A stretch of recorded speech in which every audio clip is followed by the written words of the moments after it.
co-host. What is up, K Cool Man? Man, trying to get some quality time in you. In you. With you. What? Before I have to leave I hope you brought a lot of money, you pervert. It's the only way I'm doing this. It's the only way you get any kind of quality. Don't need no money. Don't need no money to rock your world. I brought plenty of WD-40. All right, now you're scaring me. All right. Enough of that talk. Hey, man. What the hell's going on, Corey? Trying to get a show in before I have to go to Amsterdam, man. That's right. You're taking off, huh? Yeah, but you know what? I'm still going to keep up with you. I'm going to give you a call while I'm over there. Don't think you bastard. Hey, man. Well, you're going to call me and let me know how much of a great time you're fucking having? The saga has to continue. Thanks a lot, pal. Yeah. Saga ain't happening over here. Guarantee you that. Shit. I'll send you... Don't send me nothing, all right? Send you a Danish muffin when I'm over there. Send me some dirty mags in different languages, I guess. But you're going to Amsterdam. Yeah. I'm going over there. It's all English over there. Send you a pair of Dutch shoes while I'm over there. There you go. Put on top of your head. Yeah. Send me some of the fans, some of our female fans over there. Send me some of their underwear. How's that? You know what? Yeah. I'm sure Noah, Pod Bay Door, would love to send you about 5 pairs. I already got 12 pairs. Oh, you do? Yeah. Oh, man. She didn't give me any. That was the first thing she gave me. She's holding it back. I was like, wow. Damn. You're really perverted. I like you. Man, is that what that tent was you had put together? Made out of panties? That's how I built my new fort. Isn't it cool? A panty fort? That's right. That's where the Wild Things Are started. Right there. And Noah stole it from me. Wild Things going to start at Noah's pants? Yeah. All right. Now she's about to get mad. She's going to be mad at me when I get over there. Yeah, people, I'm going to be gone for a couple of weeks, but we are still going to have shows and recordings and reviews, all kind of stuff. Via Skype, I'm sure. Yeah, at least some of them. A couple of days from now, a couple of them will be on Skype. That's just how it's going to have to be. Right. October 17th is when the party's going to be. So we'll get to meet some of the Spill people from, I think, the Czech Republic. Oh, yeah? I think some from Poland.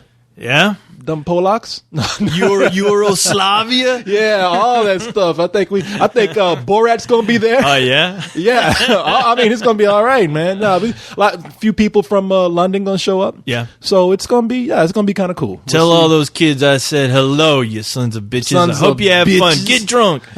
Get drunk and puke all over Corey. Your man Travis Pickle's going to be there. Yeah. I heard last week, so good for him, man. Shit. Man, make me kind of nervous. Noah told me Travis wants to talk business with you. Uh-oh. Got me thinking like, I'm going to see The Godfather or something. Going to give you an offer you can't refuse. Oh, man. So good luck with that. You know what? You brought in some stuff today. Yes, I did. You gave us some inspiration for a lot of good things on the show. Damn right. I have to. Now, in addition to me having to go out of town and packing everything, we got to move some furniture around here because we got a little leak over your head. Shit. So we might not have one of these 2.5 hour, 3 hour, 10 hour epic shows. Yeah, we got to. Unfortunately not. Sorry, kids. Just we got to get things going. But in the middle of all that, you said that there were some things that you want to talk about that dealt with some very serious subjects here. Oh, really? Yeah. I don't know. I think they're kind of funny, but maybe they're serious to you. Man, you know they're going to get serious, because you brought up one thing, and then it was funny because I said, well, that really coincides with something that I want to bring up. Oh, yeah. And then as you and I start talking about it, we were crazy at first. Look at this. They were like, oh, but wait a minute. I know. A very, very topical here, very serious. Yes. It's time to get serious. Time to educate the people. Yeah, they're trying to give them our bullshit version of education. Yeah, man. So we're going to try to, we're going to explain a few things about us. And hopefully shed some light on the issues. Yes, people, on the issues of race, but there have been a lot of racial things that have been happening, and we want to let people not only know about how two people who are non-white people. I'm a black man and you are a robot. You are the shining persuasion. I am. Yeah, and so we want to kind of let people know how we feel about those kind of things without being inflammatory or hopefully not inciting more anger. I hope not. Yeah, I mean, because that's what happens. I'm too busy to deal with anger. Yeah. You know what your answer's going to be anyway. Don't tell me about your problems. Yeah. You're black? Don't tell me about your problems. Oh, man, that sounds like a big problem. If anything's going to incite racial issues, it's going to be you. Yeah, good luck to you in your life. I don't care. Yeah, have fun being black. So if they're throwing a bucket of chicken at some black people, don't tell me about your problems. Make the most out of it like Corey. When life gives you lemons, fry it and make some fried chicken. That's right. Man, so yeah, we just kind of want to tell people about not only the race issues that happen out there, but also how we approach race here on the site. On the at least show. we try to. Yeah, because we think that we do it in a way that we kind of approach the stereotypes, and well, you know what? Fuck it, we'll get. We'll talk about when I'm already getting serious right now. You're getting so passionate already. I'm starting to preach right now. I see your hands like waving, like you're brothers and sisters. You're conducting an orchestra or something. You're back to playing an organ. Brothers and sisters. Well, let me get out the big ass soapbox for Corey. Today, I'd like to talk to you about race. Let me drag it out with the ball and chain. I know you're trying to get me to shut up. I want to let the white people know it. No, Colton. Shut up. Enough is too much. So we're going to talk about that. We also want to talk about some of the trends that are happening today with the shaky cam genre. Oh, yeah. Is it becoming a genre? Is it something that people can continue to do? And the reason I'm bringing it up is because right when you think that you know what kind of kicked this whole thing off, you discover something else where people had the same idea that predated all that stuff. Oh, yeah. Definitely. Yeah. And normally we've seen it done with ghost and the supernatural. There's been some exceptions, but you have a project that you found that was done differently. Yes. And we're going to bring that up too. Look at you, man, I'm coming in here with an agenda. I have to. For the kids. Got to give them something to think about. Speaking of race, we actually have a sighting. Speaking of sightings of what? Speaking of sightings of mysterious things, we actually have sightings of a white person going crazy behind fried chicken. Oh, yeah. I didn't get to see that video, but I know what you're talking about. Yeah, and I'm glad you caught that. So yeah, no, I have no idea how crazy that's going to end up being, but I'm looking forward to it. It is. There's like a lot of things out there. There's I don't even know if this man exists. There's a Loch Ness monster. There's Bigfoot, and there's the big white man who went crazy behind chicken in the middle of out in public. So, God damn. Are you sure it wasn't the ghost of Colonel Sanders? What y'all doing to my chicken? What the fuck? This is not my original chicken vision. My babies. You actually have white people fried chicken back here? Now, it wouldn't be like that on my plantation. This is not good business, my friend. What the hell happened to my buckets? What the hell? Grilled chicken? What the fuck? Not on my watch. Chicken? How dare you? Damn. Can you? It's funny because I like the idea of them grilling chicken. Oh, I love. Yeah, but I love it. Variety. That's what we all want, right? I know they're trying to be healthier. But when I heard about this country needs it, let me tell you. If anybody needs it, this fat ass country right here eating fucking fried chicken, like chicken between two slices of chicken, and it's called a sandwich. Oh yeah, how fucking ridiculous! No, how ridiculous is a fucking hamburger served on two goddamn Krispy Kreme donuts? What the fuck is that all about? Please, before we get started, people, we joke about fried chicken all the time, but. Welcome to Let's Do This, everybody, yes, by the way. Welcome to, fried Let's Do This. A fried edition of Let's Do This. A very extra crispy edition of Let's Do This. Listen, it's getting ridiculous, all right? I mean, it's been ridiculous. It's been ridiculous. Fast food, the more that we try to become healthy, the more somebody out there says, I'm going to get as unhealthy as I can possibly get with something out there. I'm going to kill people no matter what. I mean, maybe it's a balance. Maybe we don't want people that healthy. Hey, you know what? There has to be a balance. And of course, there are always those guys who have to fuck things up. People who try to stop war and people who keep on fucking buying the missiles and selling them to other countries that don't fucking need them. Yeah, exactly. It's like for every time somebody tries to do peace or save lives, it's going to be another force out there that's going to destroy. Some motherfucker out there waiting to fuck up your good time. It's like, all right, you know what? The world can even reach a point where we have a golden age and everybody has perfect health care. People are living to 100 and everybody's getting along. Yeah. Mother Nature's going to come in and say, it's too many motherfuckers here. Oh, yeah. Virus. Yeah. Tsunami. Disease, tsunami. Polar ice caps melting. Take all you motherfuckers. Got to shake off these fleas. So now I believe like there's the circle of life has kicked into fast food now. I mean, I wouldn't be surprised if half of these corporations, these food corporations, are doing this on purpose, only to thin out the population. You know, because they have to. I mean, they're gonna run out of food. When you run out of food, there ain't gonna be no more money to be made. Oh yeah, so you're fucked. We're all fucked. Yeah. No, they these fools out here. Yeah. I think they got approval from the government. Oh yeah, you have to put anything on that menu. You have to get approval from somebody. Oh yeah, Colonel Sanders, somebody, Ronald McDonald. Like that shit, that Krispy Kreme donut. Mm-hmm. I think that shit was like they actually had a government meeting. Yeah, where it was like secret weapon X. Right. People, I propose that the world's population is getting too big. Mm-hmm. We can't come out and stop people from having babies. It would be an uproar. We can't limit people on how many kids they have. Have you looked at these fucking kids when they're popping out of these vaginas? I know. Fucking looking like Shamu. I know. Fucking with diapers. Fucking kids coming out with a hamburger already in their hand. Yeah, I know shit. And people already saying, what this kid, people looking at the embryo on the sonogram like, that motherfucker got a Big Mac? What the fucking kid? Is that their head? No, it's a quarter pounder. Fucking babies are walking out of their mother's vaginas holding two fucking Happy Meals. Yeah. Yeah. Kid coming out crying, talking about where's the dipping sauce? And they don't even want the fucking toys anymore. They want more fries. Yeah, fucking kid looking at Happy Meal said, "What the fuck is this? It's like, why is this shit supersized, motherfucker?" Yeah. Shit, I got it. You put a fucking plastic toy in here. Do you know how much more fries he could have put in here? Yeah, fuck your toy. Yeah, get the fuck out of here with that. How Give about some more fries, how bitch. about a fucking apple pie, motherfucker? What the fuck is wrong with you? I can't eat this shit. Yeah. Or maybe I can. Put no salt in this shit. Nah, the government looking at me and they say, we can't tell people that they can't have children. Mm-hmm.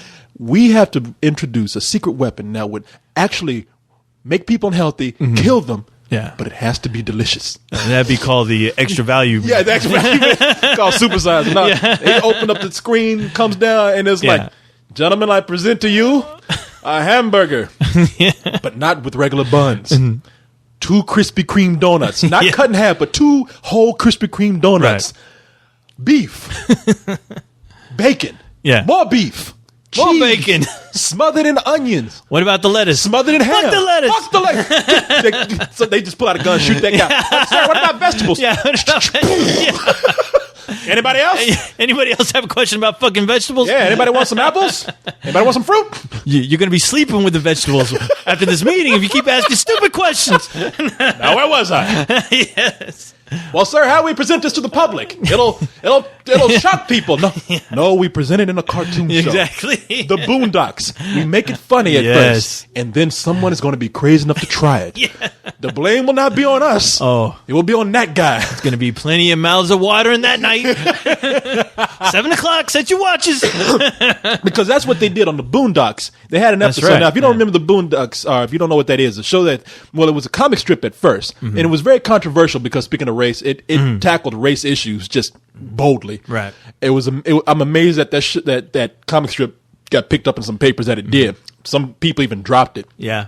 It dealt with 2 kids who went to live with their grandfather, 2 black kids who went to live with their grandfather in a suburban neighborhood, which is called the Boondocks. Yeah. It's slang. The suburban white neighborhoods. The Boondocks is the slang for that. Mm-hmm. So one of the kids is the youngest one, named Riley, is like this little gangster wannabe. Right. Just ignorant. Just stupid. And then ignorant. Yeah, ignorant. And then the older kid, Huey, is the epitome of black consciousness. I mean, almost to the point of being militant. You know, he's smart. He's out there he wants to educate the black man. Yeah. And you can just imagine these 2 kids in the middle of a white neighborhood. The shenanigans. The shenanigans are going to happen there, yeah. So they took that show, put it on Adult Swim, the Cartoon Network's lineup of adult-oriented cartoons and TV shows, now live action. And on one episode, they'd want to deal with the issue of the diet of black people, because let's face it, black people eat some nasty shit. Oh no, they got the worst shit to fucking put in their stuff in their cornholes with. No. Cornholes, damn! When you can't stuff it in more than in your mouth, you just stuff it up your ass. Go in both ways. No man, fried feet, fried feet, pig feet. Well, they actually addressed that in see, it was a really smart episode. It was very funny. When the show is good, at its best, it addresses issues that people are scared to bring up or don't know about, and it's actually very funny. So they came up with an episode where Grandpa made that hamburger. Yeah. The 2 Krispy Kreme donuts, the ham, bacon, beef, and onions, all kinds of shit. And it was so good that his white neighbor, who's voiced by Ed Asner, named Onceler, who's a big corporate guy, came up and said, we should make a restaurant. Why he sounds like Al Pacino, I don't know. But he said, we should make a restaurant, soul food restaurant, and this will be a big hit. So he makes that sandwich, and it's called the Luther. The Luther. And if anybody knows, Luther Vandross died when he was, I guess he was overweight when that brother died. Luther Vandross. I don't think it was over a broken heart. Yeah, no. Maybe after he dropped his sandwich on the ground. Corner.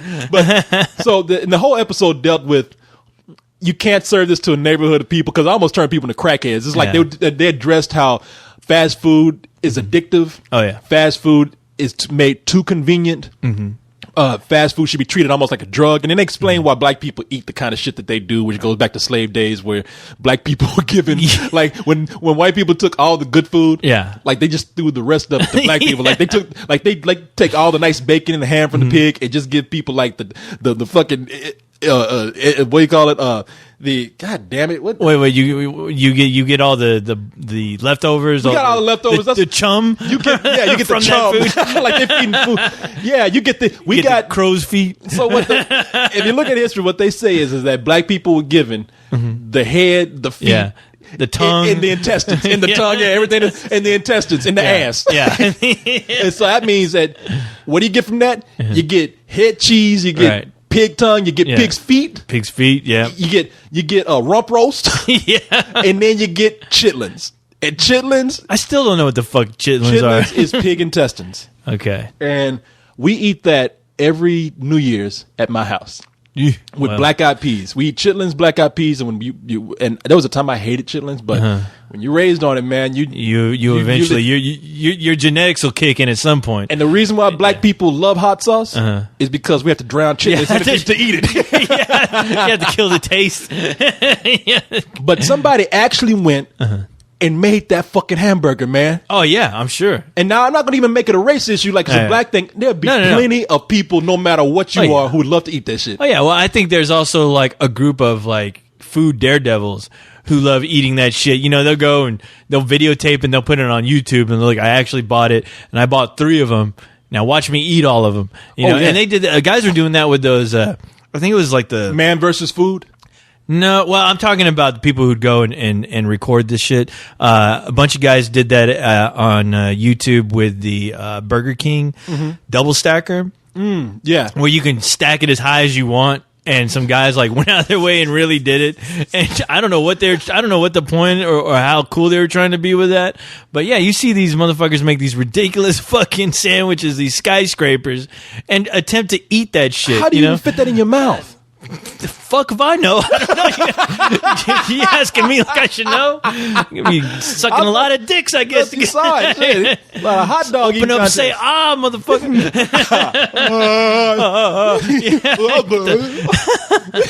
No, man, but it was retarded, and I thought that those are the only people buying that shit. So. Well, now today, because you have places where fast food is trying to become healthy, and it's starting out on sort of a micro level, grassroots level. Like here in Austin, we have a couple of fast food places, but what they serve are healthy alternatives. Like we have a place called Baby Greens, and have you been there?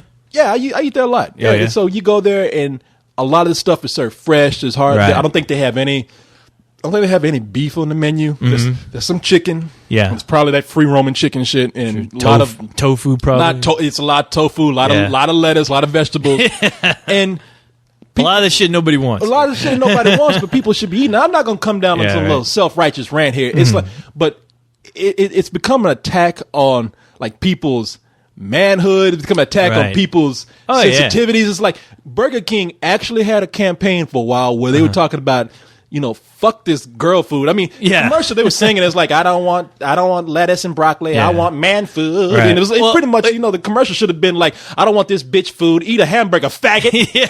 Eat a hamburger. Sure, thanks. What are you, a faggot? Eat a hamburger. Calling me a faggot. Yeah, that's what they were doing. Yeah. God knows Wikipedia's calling me that. Oh, we're going to talk about that too. Yeah, we got to talk about that. Okay, we will. Thank you for reminding me. Yeah, that's why I brought it up. Because somebody else is going to remind us. I know. It'll be in the comments. How come you didn't talk about that?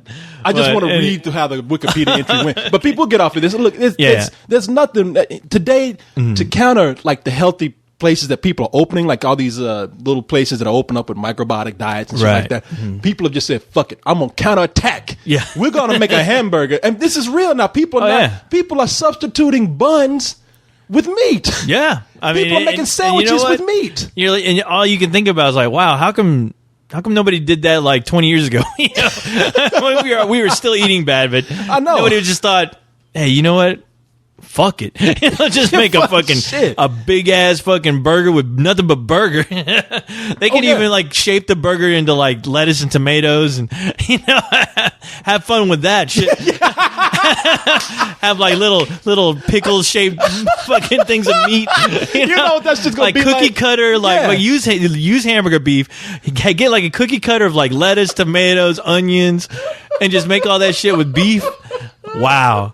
There goes my fucking idea right there out the window. God damn, somebody's gonna steal that shit tomorrow. It's gonna be sons of bitches. They're gonna make a real fucking Play-Doh factory. You're gonna get different. Yeah. It's all gonna be in different colors, but it's all gonna be beef. Exactly. The worst beef. Yeah. That's just gonna be like cut out to be shaped and pressed in a mold to like tomatoes. Right. Pressed in a mold to look like buns. Pressed in a mold like pickles, like you said. I think they already have it. I think it's called Lunchables. And the shit's gonna look like a hamburger with like bread and vegetables, but it's all gonna be meat. All meat. Even your tomato sauce. Yeah. Your ketchup's gonna be meat. Yeah. It's gonna be the blood of animals and shit. Yeah, they'll have it on the package, not for fags. And that's what it's gonna be. It's gonna come with the commercial. Yeah, eating that faggoty vegetables. Eat a hamburger. They come in with fucking big ass fucking guy with a fucking burger, with just a big old pile of meat on one hand, and a fucking hot chick with big tits on the other. Oh yeah. Hey sissy, still eating vegetables? Well, put that broccoli down. Be a man and eat a hamburger, faggot, made out of real meat. Chicks fuck guys who eat beef. And the guy they're yelling at looks like a little fat version of Waldo. You want to fuck hot chicks? Eat beef, faggot. Anyway, you think I got chicks like this eating like you homo? Oh wow! Here, put this on for a hat. It's like a hamburger hat. Want to look like this guy? Some little skinny guy nibbling on a piece of grass. Then don't eat beef, you fucking fag. Beef in your face. I'll kick your fucking ass. You don't eat this fucking beef. I'll shove this beef down your throat. Just guys are all pumped up on fucking what do you call it? Steroids and shit. Yeah. Fucking eat this. I'll kill you, you fucking faggot. Snapping the beef and have a fucking big eyed fucking shoveling fucking beef down a kid's throat, and then when he's done, he turns into He-Man. Tearing a guy in half. You fucking eating, you fucking. Anyway, guys. All right. Oh boy. Beef, it's what's for dinner. All right. There you go. That'll be the end of that. All right, people. All right. We'll tell you what this is going to be about. Yeah. Gave you a long, preachy intro here. Yeah. Eat some vegetables, goddammit. You fucking fat people out there. Eat your carrots. Eat your carrots. So, all right, people. Before we sit up here and give ourselves a heart attack. Right, exactly. Talking too goddamn much.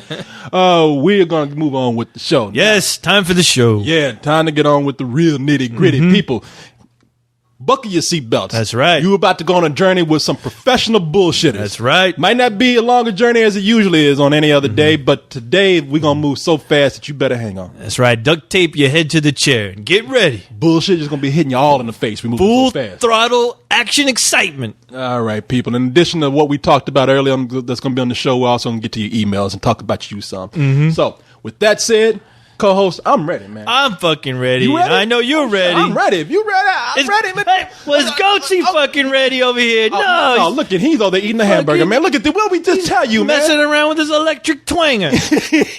Man, Goatsy, man.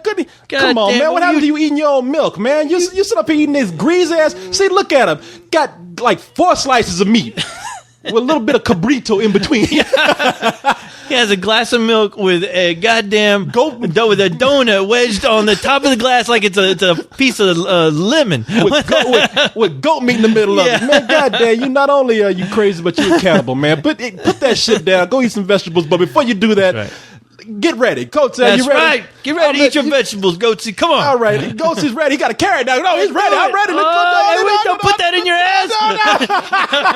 I'm ready. Goatsy's ready. You ready? Let's do this. Oh, shit. Goatsy's going to town with that carrot, man. Oh, you nasty mother. Okay, you get out of here with that. Down, man. What you been teaching this little boy over here? I don't teach that fool nothing. Well, he doesn't learn. You're not good.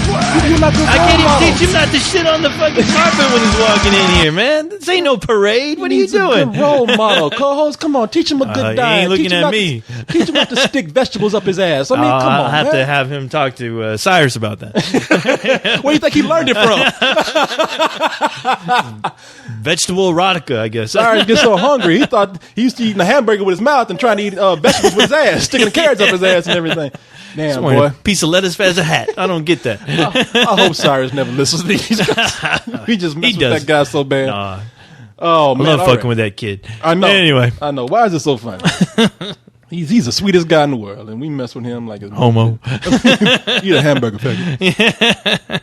All right, let's see what we got going on here. What we got going on here today, Corey? Okay, you know what? Let's talk about the film that you brought in. Oh yeah. Okay, well, because let me set it up right here. There's been a lot of success. Now, not everything has been a success, and there's not a lot of these things out there. And what I'm talking about are the shaky cam, right? Mockumentary, documentary, whatever film. Yeah, I'm still wondering if they've even like categorized that yet, as far as giving it an official title, as far as like first person film. I guess I don't know. Well, there's been a lot of successful movies out there that do the shaky cam technique.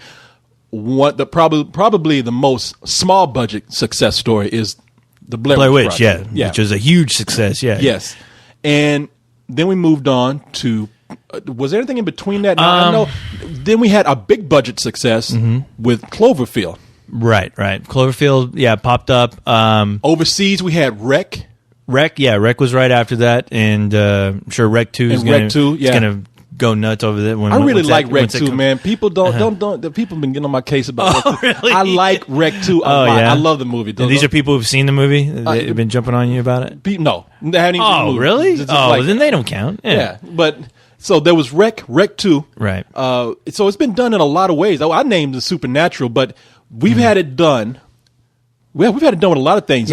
With the Blair Witch Project, it was the Ghost of a Witch. Cloverfield was sort of like a giant monster movie like Godzilla. It was a Godzilla film, but done with first person. Done with first person. Then we had Wreck with first person, which is a zombie movie. Right. Second one, I'm not going to give anything away, but that could be something else. Right. And then we had another zombie movie with not Shaun of the Dead, but Diary of the Dead. Diary of the Dead, yeah. And now, there's some things out there that people didn't. And now, what am I talking about? Yeah. Paranormal Activity. Which has gone on to be a big success. Yeah, I'm curious. I don't know what the numbers are, but I keep reading. It's like every weekend the movie's making more and more money, but it's still in a limited release.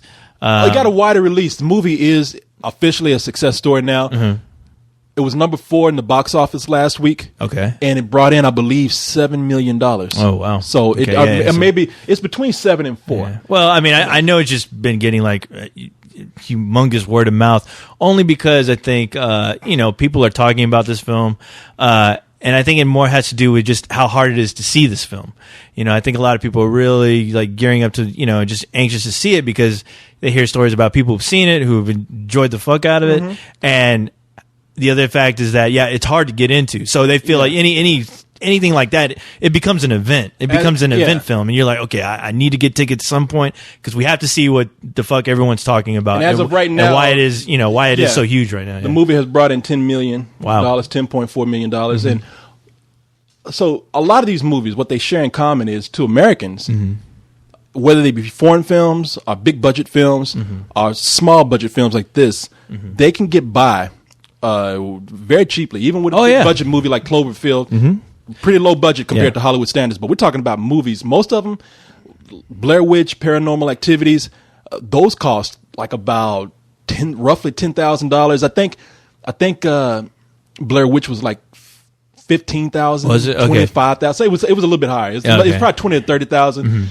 And so I don't know how much Rec cost or Cloverfield, but all of them they can get by on the cheap because it depends on how elaborate you want to get with your effects. If you want to go Cloverfield, which has even limited, but barely. I mean, it has big budget special effects in there. Yeah. Even though you hardly see them, but most of these you don't have to see a creature. No, you don't have to see a ghost. No, actors. You don't know the actors. Yeah. Anyone can. That's the thing. Yeah. What gets these movies by is usually the actors that they have are unknowns, only because that's a lot of times these films want to sell the fact that this is an event that actually happened. So it's not going to make any sense when you see Brad Pitt running around, trying to play a normal schmo. So it's the purpose of trying to have a realistic feel. Exactly. There's with people you don't know, and the only thing they have to sell you is the legitimacy that they are real people caught in a fucked up situation. And when it works great. Now, there are a lot of smaller films. One of them I'm about to talk to you right now about that. They are made on the cheap, and I want to say around Blair Witch, when that came out, there was another film that hit a few theaters. It had a very limited run, and that's called The Last Broadcast. Yeah. That film apparently. It's I think it said on Wikipedia that it was the first film to done entirely with a video camera, but completely edited on a PC, which was very affordable at least. I don't know back then how affordable it actually was, but it was the first video edited on a PC. And they were hyping that up because basically they were telling you, well, you know what, anybody can do this. And I think that it was also hyped for being the first digital film ever projected in a theater. And this was like, I think they played it at some places that were getting ready to show The Phantom Menace. On digital. I know at the time when Phantom Menace came out, there are a few theaters that had digital projections, and this film also boasted that. But the film actually had to do with a couple of Access guys who did television guys who did this show about weird and strange phenomenons. And basically, it's about them going to the Pine Barrens in New Jersey to look for the Jersey Devil. And basically, it's a group of 4 guys that go into the woods. They're videotaping. They're shooting the whole thing live through the TV. They're doing IRC, and they're also doing it on the radio. They're broadcasting it on the radio live. And the thing is that these 3 people end up missing and are presumed dead, and only one of them makes it out alive. So this whole case is built around it, and they actually find footage, just like Blair Witch, of what's going on. So the whole movie it's basically about this reporter who's piecing everything together, trying to figure out from the tapes that are found. From the tapes that are found, trying to figure out what exactly happened. And as you go along, the whole creepy thing about it is they're saying maybe the Jersey Devil got a hold of them. Yeah, they put the evidence out there. I failed to mention that they've also done this sort of filmmaking with serial killers too. There was a movie out there called the Poughkeepsie Tapes. I just looked it up. I was like, oh, I remember there was another one, which still has not been released yet. Which I think they showed it at some film festivals. I think they showed it at Button-Namathon here. I think I know somebody has seen it. I know Carlisle has seen some of it somewhere. It's been around for a while, but those same guys are the ones who ended up doing the remake to Rec, which was Quarantine. Oh, Quarantine. That's right. Those are the guys. It's the same guys who did. Do you remember Quarantine? Man Bites Dog? Yes. The French film where we follow a serial killer. A serial killer, and it's humorous at first as he kills people, and then it gets really disturbing. It gets really fucked up. That movie's kind of hard to watch, but it's a great film. I mean, it is. For it being a film, I mean, it's a solid film, but there's some very disturbing images. I can't watch it again. Film. We got the unedited version here in Austin. This movie's years old. Man Bites Dog is a French film, and you follow a very charismatic Oh yeah, a killer around. He's having a great time. Yeah. I mean, and you know, you get wrapped up when it's funny how, and one of the things that the handheld perception helps with this is that you seeing the world through his eyes. You're following him around. You feel like you're hanging out with him. Yeah. And so when he starts killing people, you gotta kind of question yourself because you're so taken in by this guy's personality that you actually start to enjoy it. Yeah, and that's the thing because you know. What's cool about that is he's talking to you as if you're actually the camera guy. Yeah. So you know he's like, this is kind of fucked up, huh? Well, check out this person. Whenever you kill somebody, just watch their face, and sometimes it's kind of funny. You know, it's like crazy shit like that, and you're like, okay, you know, and you feel like. I feel like I'm actually hanging out with the guy. He doesn't seem that bad. It seems like he's just talking a lot of bullshit. But once it gets down to the killings, you're like, oh. Okay. And even at first, it's kind of like, okay, it's funny. They're playing it up for laughs. And when a movie tells us how to feel, we actually start to actually feel that way. When it's done right. Yeah. We become some of the most hostile, psychopathic people in the world, man. Because that's what happened to the camera crew in this movie. They actually start to become what he is. Yeah. And that's where the disturbing scene comes in. I won't ruin too much, but if you don't want to hear this, just go off for a minute.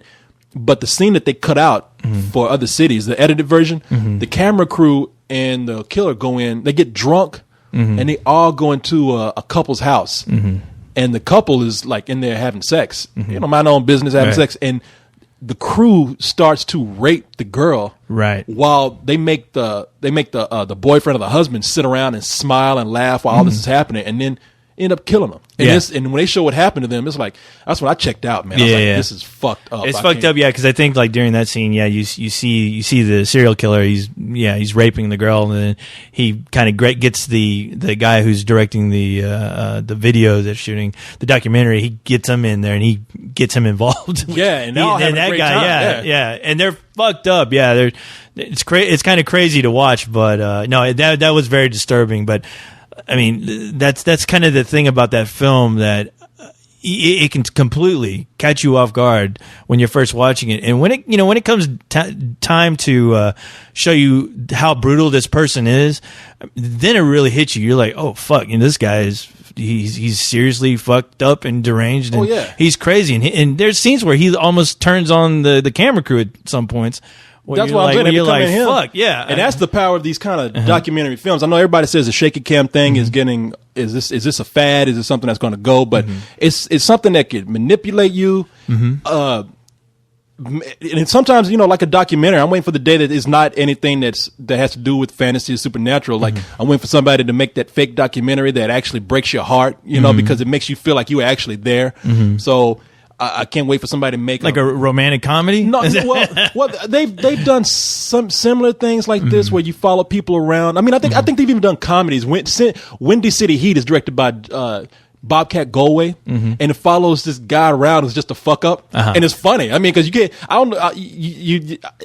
I think Bobcat Goldthwait said it was real, so I don't know how much of it was manipulated. But you following this fuck up around. I forgot some of the things that he does, but you just laughing your ass off because it seems so real. So the whole thing with this shaky cam documentary, Phil, I wonder how much it's gonna seen as being a passing fad because it does make you more emotionally involved. It could make you laugh hard. It can make you very emotional and heartfelt. It can terrify you like nothing else. I mean, Paranormal Activities is a movie where you see hardly any special effects. Every special effect in there is a door moving or a sound, or the covers moving, which somebody could do that with their hand off screen. Well, it's almost like the same effect as like walking into a haunted house. I mean, you're shown this environment, and the way the camera can manipulate, especially they use a lot of sound effects in that movie that also help push the point of what may be going on, which works great for that film. I thought the sound was incredible for that film when I saw it.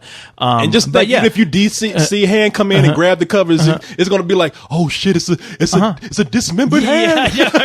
Your mind, exactly. And I think it also plays upon it is definitely an audience participation type film because I think it's kind of infectious when you're in a theater and then you start having people scream at certain moments and you're like thinking, okay, wow, this is kind of creepy. And like, oh, it becomes kind of a ride. But I think that it plays better if you're the type of person who has an active imagination. I think somebody who's always like questioning things or just doesn't believe in that kind of shit. Exactly. Like you or especially Leon. That, this is bullshit. And you know he went home that night. What's yeah. that? Get out of here. Yeah, ghosts are bullshit, but he'll believe in a guy fucking swinging around the city with fucking wearing red and blue pajamas. Yeah. He'll believe in Spider-Man. That fool thinks Spider-Man is real. Yeah. I don't believe in ghosts. Spider-Man, that's some real shit. I believe I was Peter Parker. You know what we should do? What? We should sneak into Leon's house one night with some sheets on. I would fucking kill. Yeah. And videotape that shit. You wear a sheet and I'll wear just a fucking bag over my head. I'll wear like a brown Walmart bag or something over my head. And it'll be one of those tapes where we disappeared and come to find out like Leon was really a vampire. What is the mysterious disappearance of Corey and co-host? Some people say Leon is a vampire and he sucked their juice. But that's funny. He believes in a red and blue tights. Oh man. Damn, sorry Leon.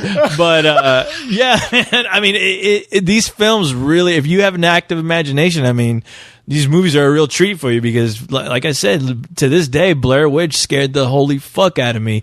Only because I think a lot of it, too, had to do with the atmosphere of where they were, which is the woods. We've all, at some point, been in the woods, and we've all gotten to a point where we're like, oh, fuck, the sun's about to go down.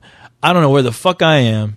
And all I know is I have to get out of here quick because I'm afraid of the unknown, which are these fucking woods. I don't know if a fucking deer is going to come up and rape my ass or what's going to happen, but I need to find civilization real quick. Yeah, and they can't find it. Yeah, it's like I have no food, I have no water, and I'm fucked. It's like that witch just transformed the woods to keep their ass from getting out. And that was the whole great thing about it. I mean, because it reminded you something of places you've been, which is why paranormal works as well. I mean, we all have a living room, I guess. I'd like to think so.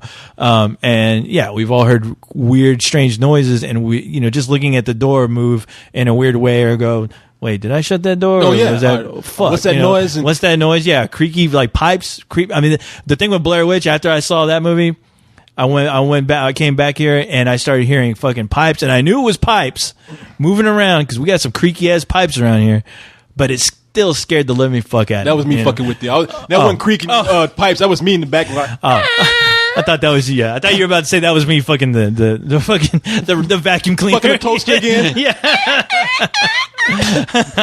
Man, I see. That's what I like about these kind of films is that they have returned to effective psychological horror. Right. When I don't mean psychological horror like we're fucking with a deranged serial killer. It's like it means your mind is messing with you. You fill in the blanks, and that scares you more than anything. It's a throwback to something like The House on Haunted Hill. Now I'm not talking about the remake they did in the 1990s. No. I hope not. 1959. There's a movie called The House on Haunted Hill. That movie's best known for hardly having any images of ghosts or anything, but it's in a haunted house, and it does a lot with dark corridors, noises, and shadow. Right. And you hardly see anything, and it is a very creepy film. If you watch it now, it'll be like watching something produced by Disney.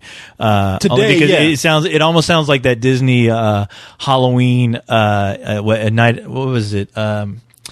I don't want to say A Night in the Graveyard or something, but Disney put out a Halloween sound effects album. Yeah, exactly. We used to listen to that at school. Yeah. No, I still have it, but it's the sounds of Halloween, and that's watching that film. That's what it feels like. If you were to turn off the TV and just have the audio play, that's exactly what it would sound like.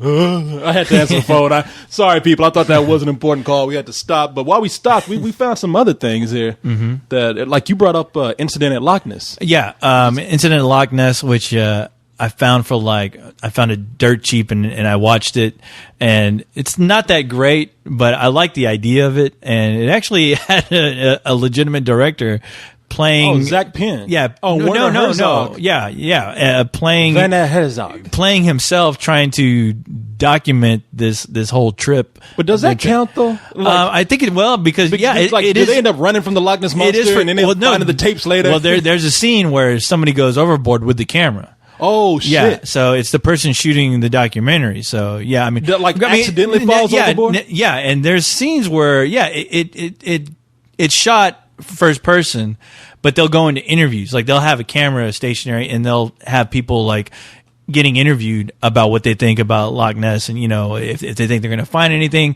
But a majority of it is just how the production is just crumbling while they're on this expedition. Like people are you can't stand each other. You got a bunch of hotheads, and it turns into you never see the Loch Ness monster or anything. Actually, you do. There's a shot where you do see it. Now it's almost like a Cloverfield shot where you barely see it, but and I hate saying that because it kind of does injustice to Cloverfield. But no, it was a decent attempt, but no, it wasn't great or memorable by any stretch of the imagination. But kind of falls into the category. Yeah, definitely that. But the one movie I did want to talk about, the one which is why we brought this whole thing up. Yeah, why we brought this up was that Predator sent me a link to this Google video, and the video itself is called "Alien Abduction Incident in Lake County." Yeah, and apparently, it was done. I think it was shot a year before the Blair Witch,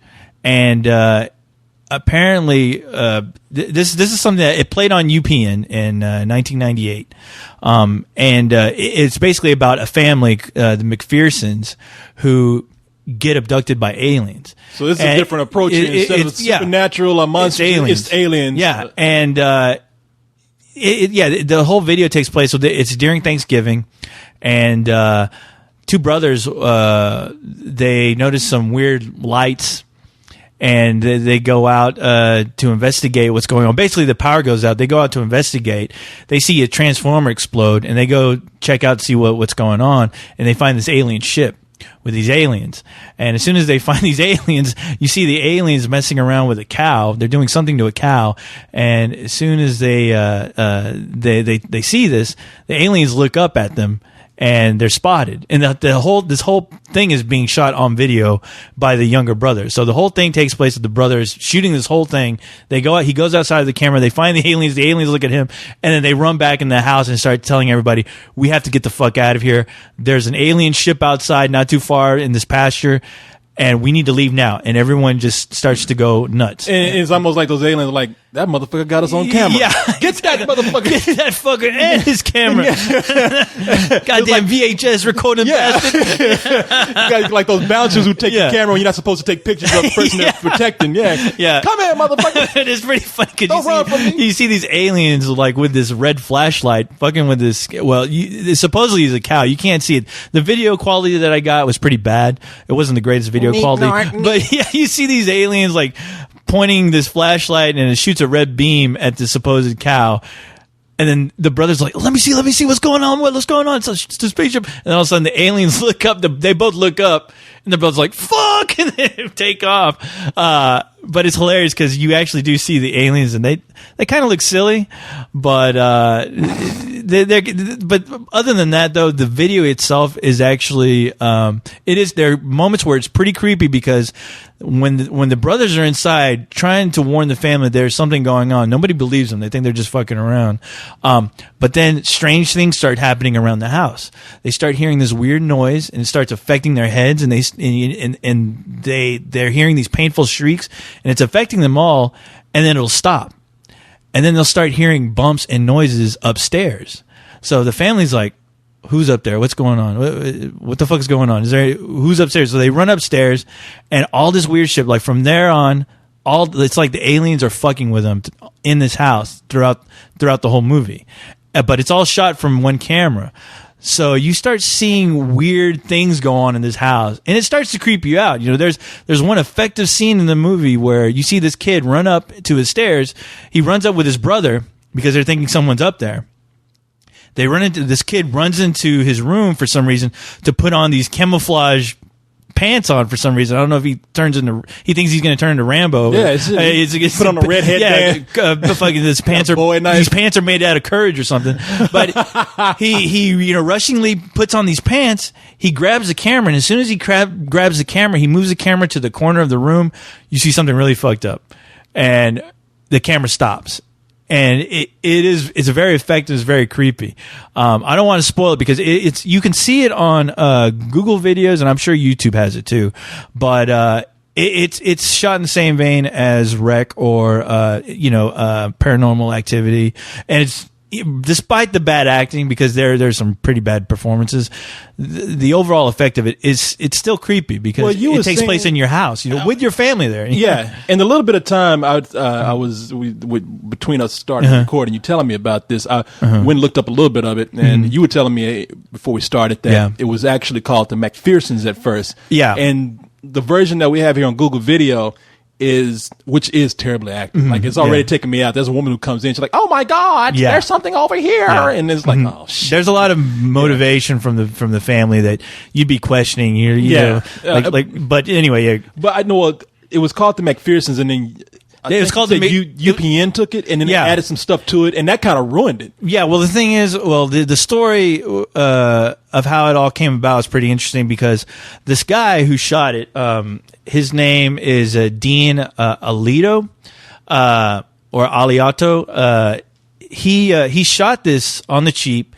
He basically he played the kid of the family, and he shot this video about the alien abduction. He did it because he was reading books like Communion, and he was like, wow, you know what? I just want to make the coolest alien abduction film I could possibly make, but I don't have anything. I don't have any kind of money, so I'm going to shoot this on the cheap with a video and see what happens. So he shot this video.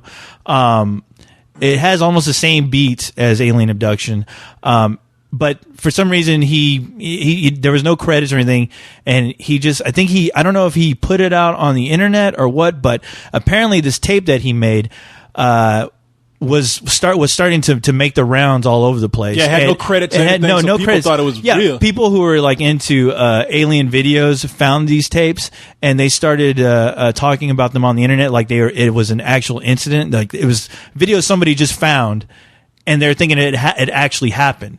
So these tapes are going around with people thinking it actually happened, and questions started getting raised about who's in this tape. If there's any stories about this tape, any missing people from this tape. And the director, I guess, found out about it, and he was like, "Well, that's something I shot a long time ago, but it's mine and it's for sale if anybody wants it."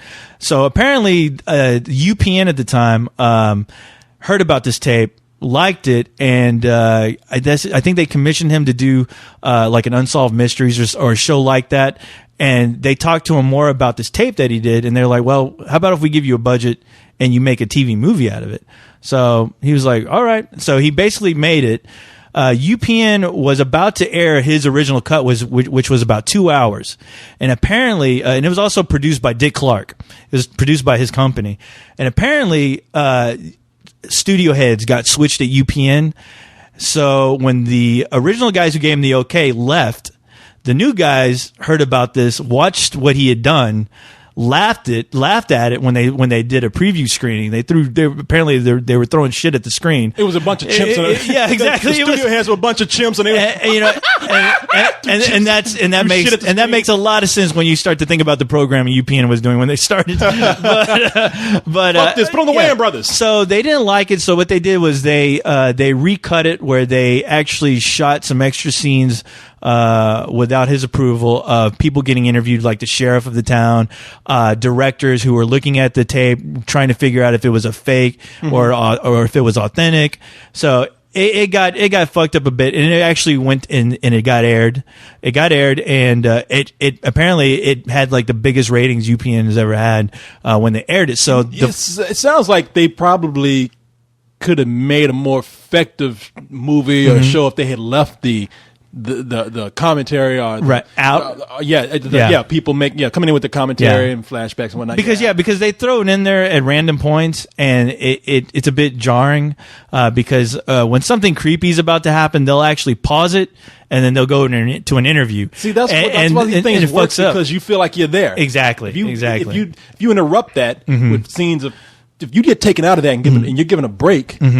You're going to have a chance to reflect on what you saw, and it's probably going to like make you think like, okay, this isn't real. You're right. And the thing is that the funny thing is that they were trying, I think they had a poll when it was aired if you thought the tape was actually real or not, and it started a lot of controversy because I guess people saw the credits at the end.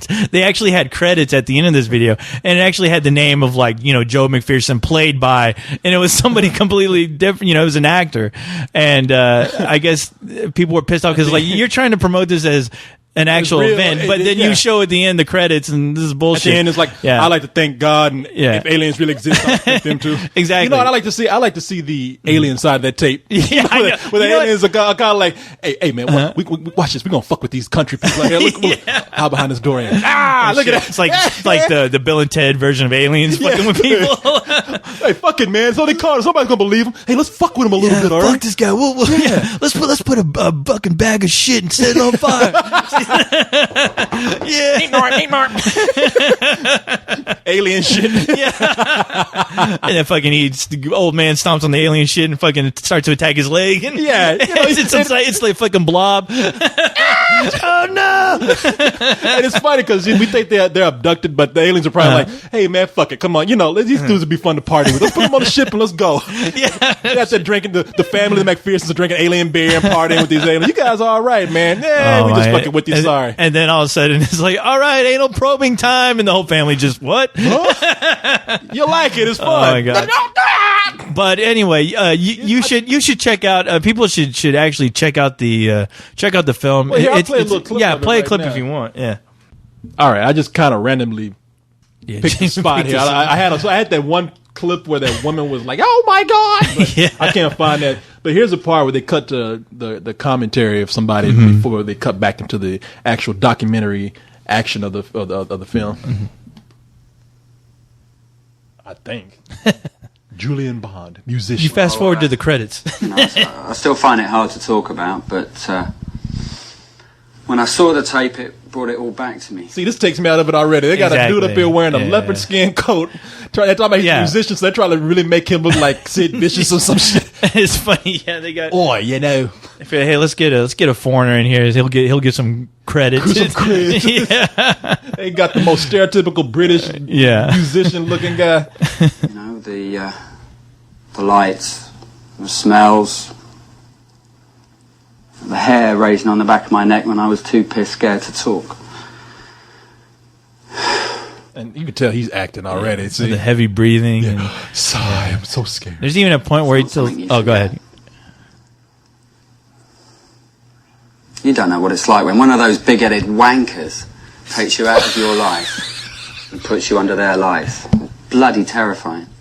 Okay, I ain't sold Sounds like Nick. Like Nick trying to describe something to me. He's talking about us. Yeah, he's trying. Those big-headed wankers, those Austinites.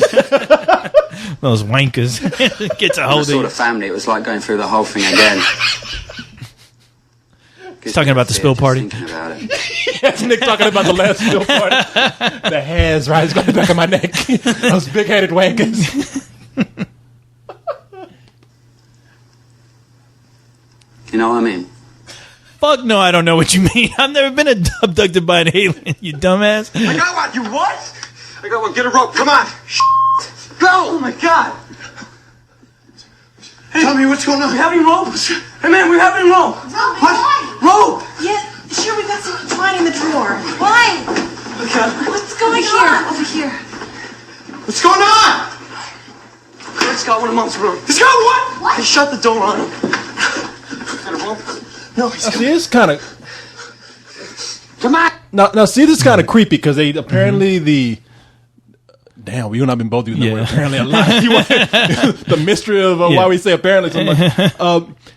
Now, it looks like they have one of the aliens locked up. Yeah. And it looks like they've also cut the electricity off, so the whole house is dark. Yeah. And it's real creepy, like any kind of haunted house movie we'd see. So they managed to bring a creepy atmosphere to this alien part. Now, this part is kind of selling me. No, and that's the part that kind of won me over. Yeah. Because it definitely wasn't the acting. Jesus Christ. Why'd they bring that British dude in who, because you can't even see it at the end of that video with that British dude talking, he puts a cigarette in his mouth like, yeah.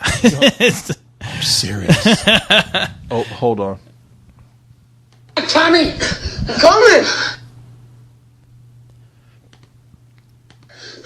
He's in there. This is on my head. All right, get the back. Tommy, wrap around the doorknob. Here, I got it. How do you know he's still in there? He's still in there. Lock the bathroom window. Come on, Brian. Wrap around the doorknob. You got one in there? Yes. What are you gonna do with him? We're gonna keep it there until we can call somebody. Is it gonna...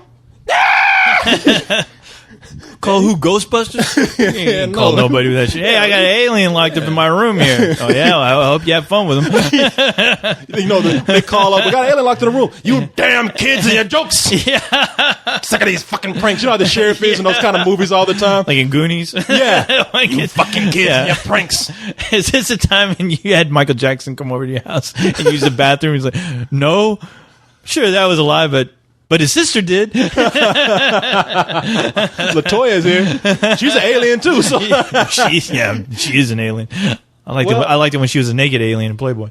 But you know something, this is interesting because I wonder how this is going to play out when the guys who made Paranormal Activity make their next project. Have you heard about what they're doing next? No. They're doing another found tape project, but this time it deals with some kids who stumble across Area 51. Oh, really? Yeah. Oh, okay. Well, I'm all aboard. Shit, fuck it.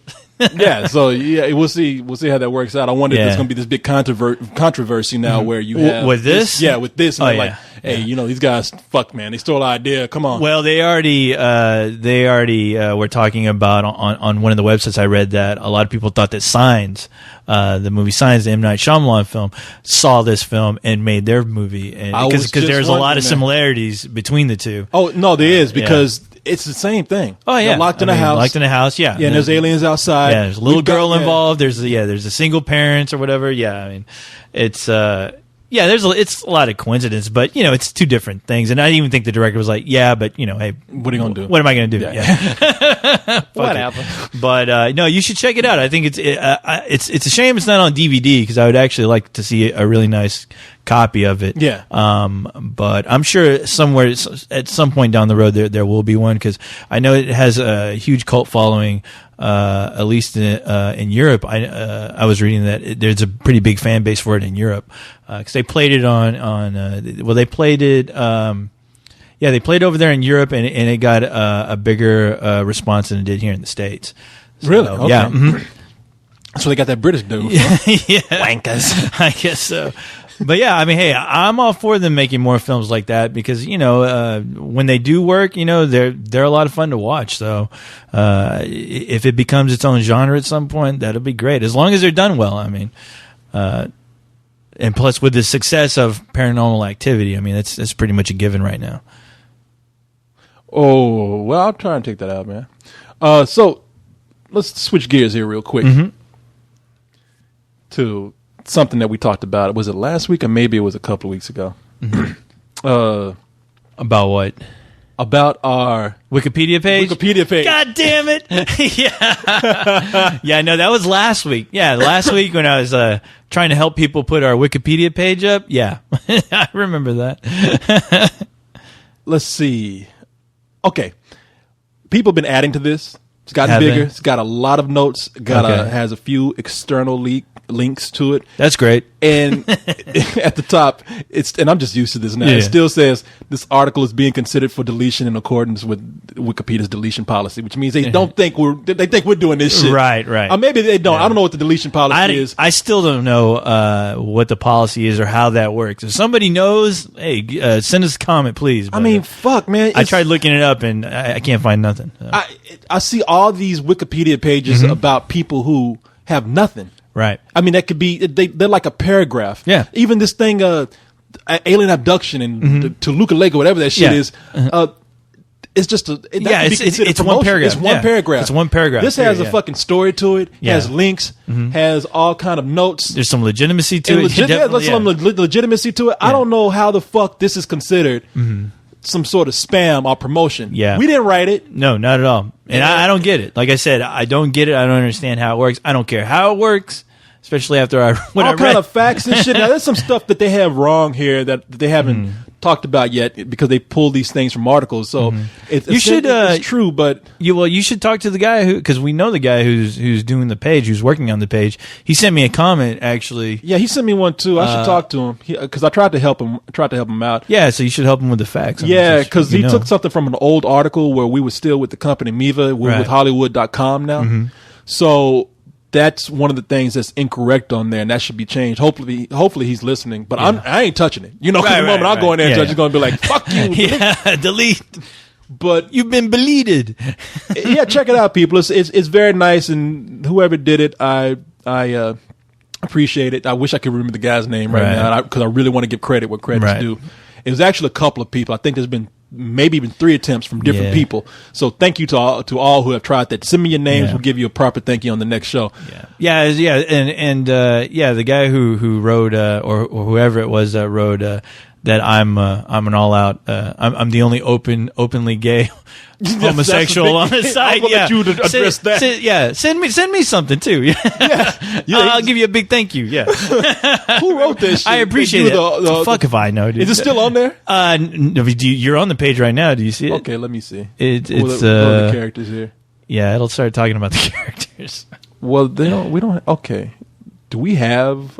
Let me see here. A bio of the characters on here because we have. All right, it goes to the bottom. Right there. Wait.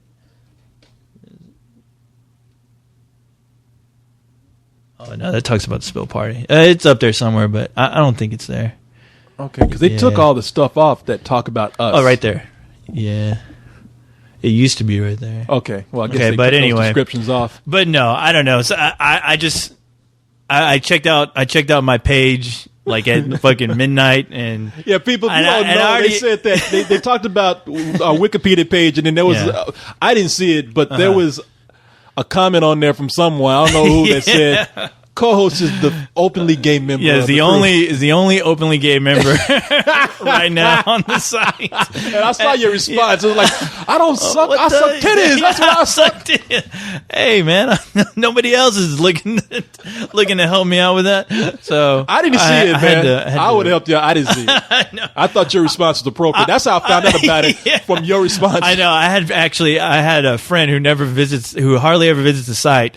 But he checked on my page and he saw on the top of my page it said "fuck Wikipedia," and he's like, "I got to check out this Wikipedia page." And then he started reading the comments to understand what was going on, and he figured it out. And he was like, and I was like, man, he was laughing a little too hard. I was like, motherfucker, I bet you put that shit up. I gotta admit that if I had been around and we had talked about it sooner. Yeah, because you do this shit to me all the time. I would have been like you. Yeah, exactly.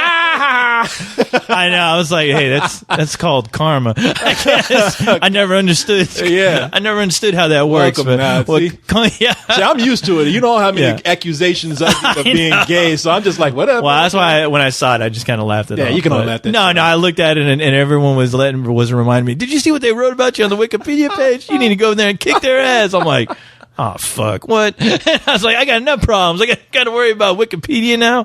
So, but it was pretty funny. Okay, so here's, damn, people. I love the way people update this stuff. Yeah. I mean, I feel like, I feel like we're actually being reported in the Inquirer or something. So here's the funniest entry to me. From the Daily Sun. Yeah. From the Examiner. Yeah. Okay, so they have descriptions for all the podcasts. I'll read them to you. A couple of cold ones with Spill's first podcast. It involves Corey and Carlisle sitting around and drinking beer while discussing the top 5 movies at the box office on the particular week, followed by some freeform discussion and concluded by answering emails submitted by members of the site. Carlisle usually opens the show by announcing, while doing a bad impersonation of a sports announcer, live from the Spill Studios located behind a liquor store on the I-35 interchange. It's time once again for a couple of cold ones with Corey and Carlisle. The podcast is the shortest in duration, normally lasting just over an hour. So that's pretty correct. Right. All right. So let's read The League of Extremely Ordinary Gentlemen. Bunch of dorks hanging out. A bunch of fucking dorks. It was the second podcast. It features Cyrus and Leon, along with other members of the League, sitting in an area dubbed the League Lounge and discussing comic books, science fiction, and fantasy-related books, movies, video games, and TV shows, and many other aspects of geek culture. It is easily the most organized of Spill's podcasts. The show is concluded by discussing email sent by fans in the group, proclaiming in unison, Long live the League. Okay, so now let's get to Let's Do This, which is a fucking novel that you wrote. And the description of this is crazy.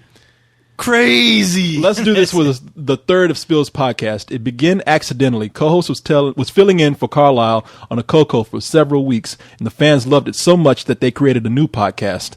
The members were to pick the name, and let's do this one narrowly over. I'm a goat and I eat my own milk. It starts with a disclaimer warning listeners that there are professional bullshitters and that you should not try this at home. It is a completely free-form discussion podcast that has Corey and co-host with an occasional guest or replacement for an absent member, talking about topics such as new movies coming out, past movies they both love and hate, current events, funny or amusing things they found on the internet, their personal lives, and frequently graphic and exaggerated discussions about their own sex lives and the sex lives of others. There's nothing exaggerated about that. Yeah, exactly. That's all true. Yes. How dare you? I bang all girls in the ass. Graphically. Oh, yeah. Then I draw it. Yeah. Whatever that means. Where was I? Where the fuck was... Oh, the show has been known to frequently descend into... Okay, this is where it gets crazy. This thing is about to descend into nonsense. The show has been known to frequently descend into nonsensical craziness when Corey and co-hosts latch on to a particular topic and begin discussing in highly exaggerated terms, often leading the discussion into realms that make little or no actual sense, but nonetheless remains highly entertaining to listeners. The show concludes with an email section called Fuck Your Thoughts, in which the pair claim to fuck the thoughts of various listeners. The show is always ushered in by the duo building each other up by asking themselves if they are ready repeatedly, then both proclaiming loudly, "Let's do this," followed by a heavy metal guitar solo by their mascot Goatsy, not to be confused with the nasty Goatsy, their resident bipedal death metal goat who supposedly eats his own milk. Actually, the song is a sample from Get to the Chopper by Arnold Schwarzenegger tribute band Austrian Death Machine, usually ranging from an hour to 2 to 3 hours. To 4 hours. Yeah. Oh, I read that wrong. Usually ranging from an average of 2 to 3 hours. Okay, that's kind of true. Yeah. That show sounds awful. Now, if I saw that, I'd be like, that sounds like the craziest thing. I can't even make sense out of reading this. Yeah. This is something I got to listen to myself. I know. Yeah, all that stuff about the parts that don't make sense, you can listen to the show, and I'm sure you'll get plenty of that. Yeah. Especially the beginning. It makes sense if you were there. Yeah. Okay, and they say that a fourth podcast involving Corey and Leon has become increasingly likely. This is because they have been good friends for basically their entire lives. Okay, wrong. And have entire lives. Like we were like sharing the same crib. You guys are like Muppet babies. Yeah. Spill babies. And have many stories and had many adventures. They will probably talk about other parts of popular culture that Spill has previously ignored, such as music, books, sports, news, global issues, politics, and food and drink. Wow, they got your whole agenda right there. You guys are going to talk about drinks, sports. The name of the show is yet to be announced. The length of the show is yet unknown. While an official part of the site, many members... While not an official part of the site, many members of the site have started their own podcast. Okay. It's pretty... There you go, I mean, a lot of incorrect things in there, but... So you better hurry up and get that other podcast get going. ready. Come on, Corey. I say busy. They talk about the spill parties. There have been several spill parties which involves Corey, Cyrus, Carlisle, Leon, co-host 3000, and other members of the site getting together. There have been 2 spill parties in Austin, Texas, and 1 in London, England. Actually, there's been 2. There have also been suggestions to have parties in Japan and in the Netherlands. We have a party coming up in the Netherlands. That's right. Trying to get that one going on in Japan. That's right. Oh, and there's another part there. Co-host still loves sucking dicks. Oh, I always forget that. That's right. Oh, no, he's right. We'll correct that part. Yeah. We'll get that deleted. Yes. Wrong. He loves tasting dick, not sucking them. Just a little nibble here and there. Yeah. All right. So... They're like my crazy straws. Well, that's interesting, man. It's cool. No, it's always funny to hear how other people interpret what you do. Exactly. Whether it be right or wrong. That's all part of the fun. Yeah. Yeah, but good job on the page. Shit, somebody actually took some time out to to write all that bullshit about us. So Yeah, no, nice. Thank I you. salute you. I really do like the way they sold this show, though, because it would really make me. Hey, want to you listen know to what? This. I know. What is this bullshit? Listen to what he said. Yeah. It's a show where two guys call themselves professional bullshitters, where Yeah. they graphically talk about their sex lives. While having a bipedal goat come in and say Austrian death machine Yeah. while they yell, "Let's do this." I mean, this shit makes no sense at all. No, not at all. And it descends into insanity and craziness. Half the show you will not get. You're not going to understand this bullshit. Like, what the fuck? How is that even possible? No. All right, you That know is what, crazy. man? Oh, this show makes me proud, Corey. I have to admit, it makes me love, proud. I love this show. I love this show this myself show. too. Ooh, now I ain't gonna suck your dick or nothing. But it says right there that you do that. No, not Wikipedia never only lies. on the weekends. Wikipedia Oh, okay. What's only the on day? the that's Tuesday? party time. Damn, well, see, that's what you got to put in there. I played jump rope with them dicks. He is jump gay rope on Saturday. Yes. Get your shit straight. Hey, come on already. Yeah, God Get the damn. scoop. Tuesday is my gay day. Let's have a gay day. Alternate between sucking titties and sucking dick. The best of both I worlds. suck it all. Is it gay if you're only gay part time? I think Yes. not. All right. I suck the chrome off of anything. I'm a robot. The hell is that fact shit? I love women. It's my little And gay people, we're just joking around. it's my little clerks have- thing. Yeah, no, yeah. gay people, we love you. Yeah, you have no. We joke around just like we joke And around. I'll with everybody I'll else. love you too for the right price. Yeah. No. Now, see, here's where we get into a tricky part here. We're Yeah. talking about gay people. And I guess the thing that probably makes us maybe seem like we're now homophobes is because we've come on defended gay people. And we joke around with everybody, but we come on with something afterwards. That's a disclaimer like, hey, look, we're joking. Yeah. We're joking. Don't beat us Yeah, up. don't beat us up. Don't do anything. But there are some cases where you put images and you put words out there where people don't have that balance and don't know you're joking. That's why Right. we're going to try to get into what we're talking about right now. See if we can fit this in. Yeah. We'll see if we can fit race into a 15-minute discussion here. I don't know. We'll try. We'll If we get cut try, off, people, we'll yeah, try our darndest. But yeah, okay. We probably shouldn't even get into this now, but we made such a big deal about it before. I know. Some people have been sending me some videos. Right. Oh, actually, just one video. Some people have been telling me about this one video about this show in Australia called "Hey Hey It's Saturday." A little background of what happened here on the show, and I've never seen the show, so I don't know if it's a more comedic version of America's Got Talent. Well, you were telling me it's kind of sounded like the Gong Show in a way. kind of like the Yeah. Gong Show in a way Yeah. too, because it's not very serious. It seems Right. that these acts that come up, the only thing that's missing is the gong.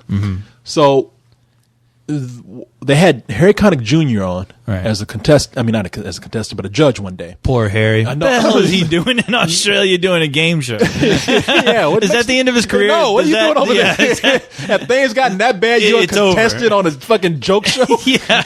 What happened to the movies, What Harry? happened to the movie and the music? Independence Day did it for him, I guess. Didn't they blow him up? In Put the there? nail in the coffin. They blow his ass up Yeah, in they there? did. Hey. He's like one of the better actors in that Ba, movie. ba, ba, ba, boo. They blew his ass up while he was singing. Ba, ba, boo. Ba, ba, boo. Ba, ba, boo. So he was a contestant on the day that they have. I mean, God, no, I keep saying contestant. He was a judge on the day they had this act come on called the Jackson Jive. Right. Now, the Jackson Jive are 5 Australians. Four of them, one of them is dressed up like Michael Jackson, big, crazy looking Afro wig and white face. White face, right. And shades. And, But the rest of them came on these nappy, crazy Afro wigs. Yeah. And they were in blackface. Oh, no. They had the face painted all dark brown, and then when they were acting like, Sambo. come on, everybody, on this. Oh, yeah? So here, let me go ahead and just Yeah, play it, 'cause it speaks for itself here. I need to. Now, need to listen before to everybody's in an uproar about, here they go talking about race, and they're going to start talking about how white people are evil, just listen. Okay? Calm Just wait. Yeah, down. calm down. Calm down. We're going to try to bring some sense into this whole discussion. Can here. bring some justice to this discussion. Yes. Solving the world's problems is what we do. Jackson Jive are, we have, yes, actually, there's an interesting story which I'll tell you after they perform, but they're here for a song and dance tribute to Michael Jackson. They're all down from Sydney, these boys, and simply called the Jackson Jive. What was that music in the background? I don't know, but this set looks like something from the Gong Show. I mean, it looks like it was like built in the 70s. Yeah, this set looks like it's like a big piece of cardboard. Like a red felt like, it's made from like curtain in the background. Oh fuck! Uh-oh. I keep doing this. Uh-oh. Here, let me start over. Okay. Jackson Jive are, we have, oh yes, actually, there's an interesting story which I'll tell you after they perform, but they're here for a song and dance tribute to Michael Jackson. They're all down from Sydney, these boys, and simply called the Jackson Jive. What's that music? I don't know. Some old-timey music. But you look at this set. It's like a piece of velvet for the curtain. No, it's like fucking just the Gong Show set. That's what it is. Gong Show had more. They could at least, and it's a big piece of cardboard looking like arch over the curtain. They could at least put some glitter on this shit or something. But let's go ahead and here they come, the Jackson Jive. Let's listen to this. All right. You stepped into the dream world. A nightmare for some people. Yeah. Now they're out there in their white suits. Man, you're Randy. We are family.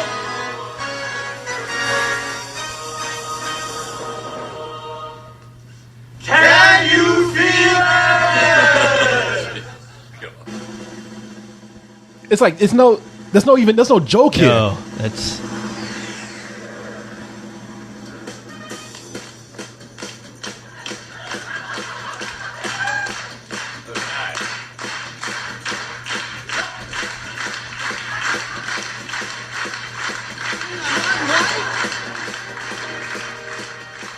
Now it says a tribute to Mark Jackson. I don't know who Mark Jackson is, but these guys are right now all in white suits. They look nothing like the Jackson. Now they got the little guy coming out looking like Michael. And that's all they're doing is dancing in blackface. The whole world's coming together now. Everybody, sing with me. Can you feel it? Oh, that's my favorite Jackson song too. They're torturing it. What? What was that? And there's something that says, "Where's Kamal?" which is like this big lip caricature of somebody that's a figure over there that they've been making fun of for a while. Oh wow. Can you feel it? Oh, so they do have a gong. It Oh, is the Gong Show. Okay. Yeah. I didn't know. Okay, I was about to say, yeah. What the fuck? The video that I saw, it was kind of cut. Okay. No, that's definitely the Gong Show. We'll get a score for you while you get your breath. Because, Okay, now they're going to cut to Michael Jackson. All right. I mean, I'm sorry, Harry Connick Jr. Okay. Jive. Thank you, Daryl. I love you all. Thank you. Harry, a little better than the last act, perhaps. Man, you know, if you take the Jackson 5 and subtract this 5. Well,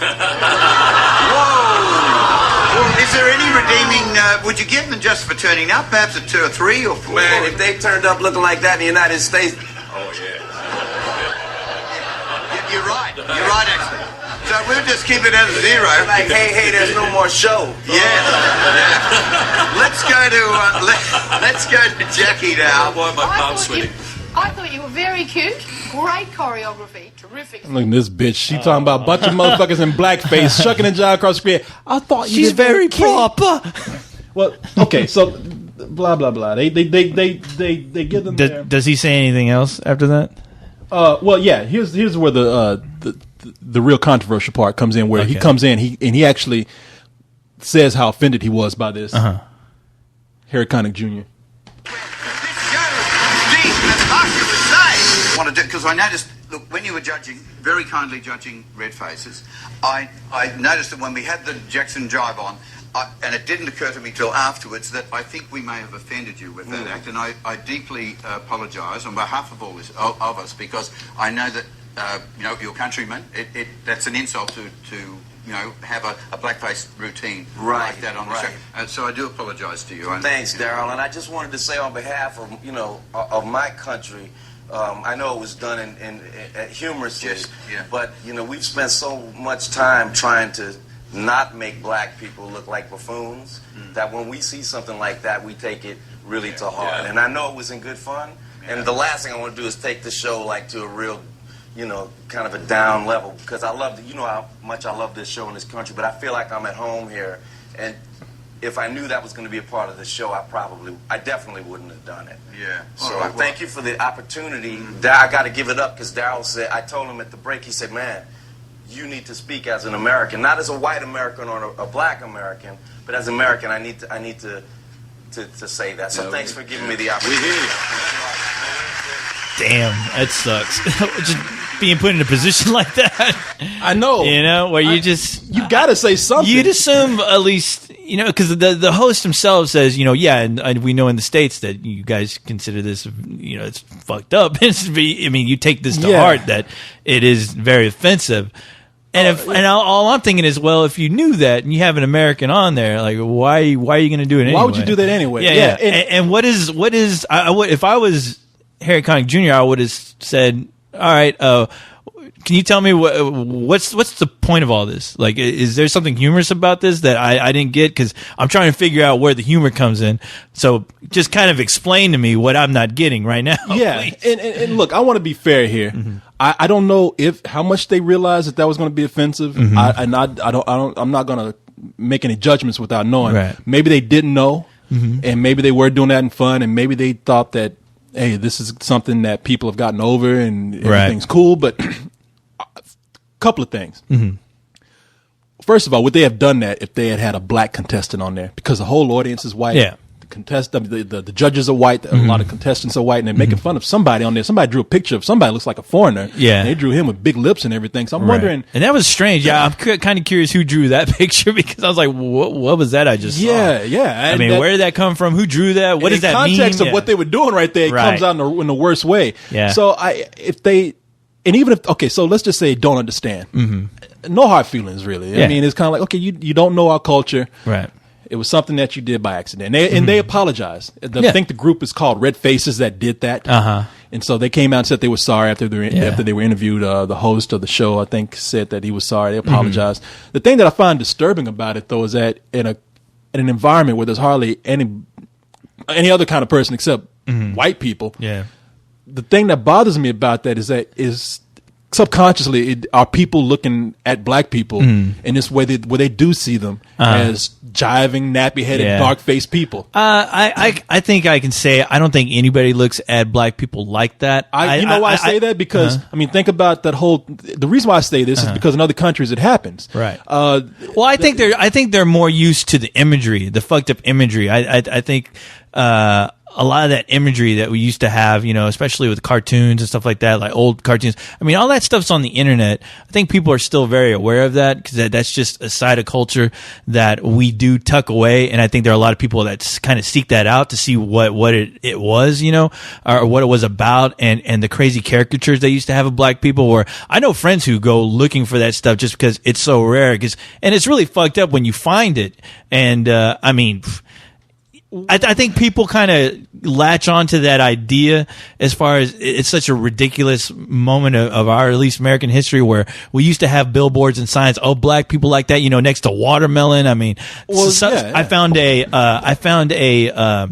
was like a metal advertisement for bubble gum, for watermelon bubble gum, and it had like a black kid with like these big black lips, you know, wearing tattered jeans, you know, like sneaking in over a fence to get watermelon, and it was an advertisement for watermelon bubble gum it was from an actual, I can't remember the company right now, but it's from a company that still exists, like Wrigley's or something. That's why I think this is because I think that.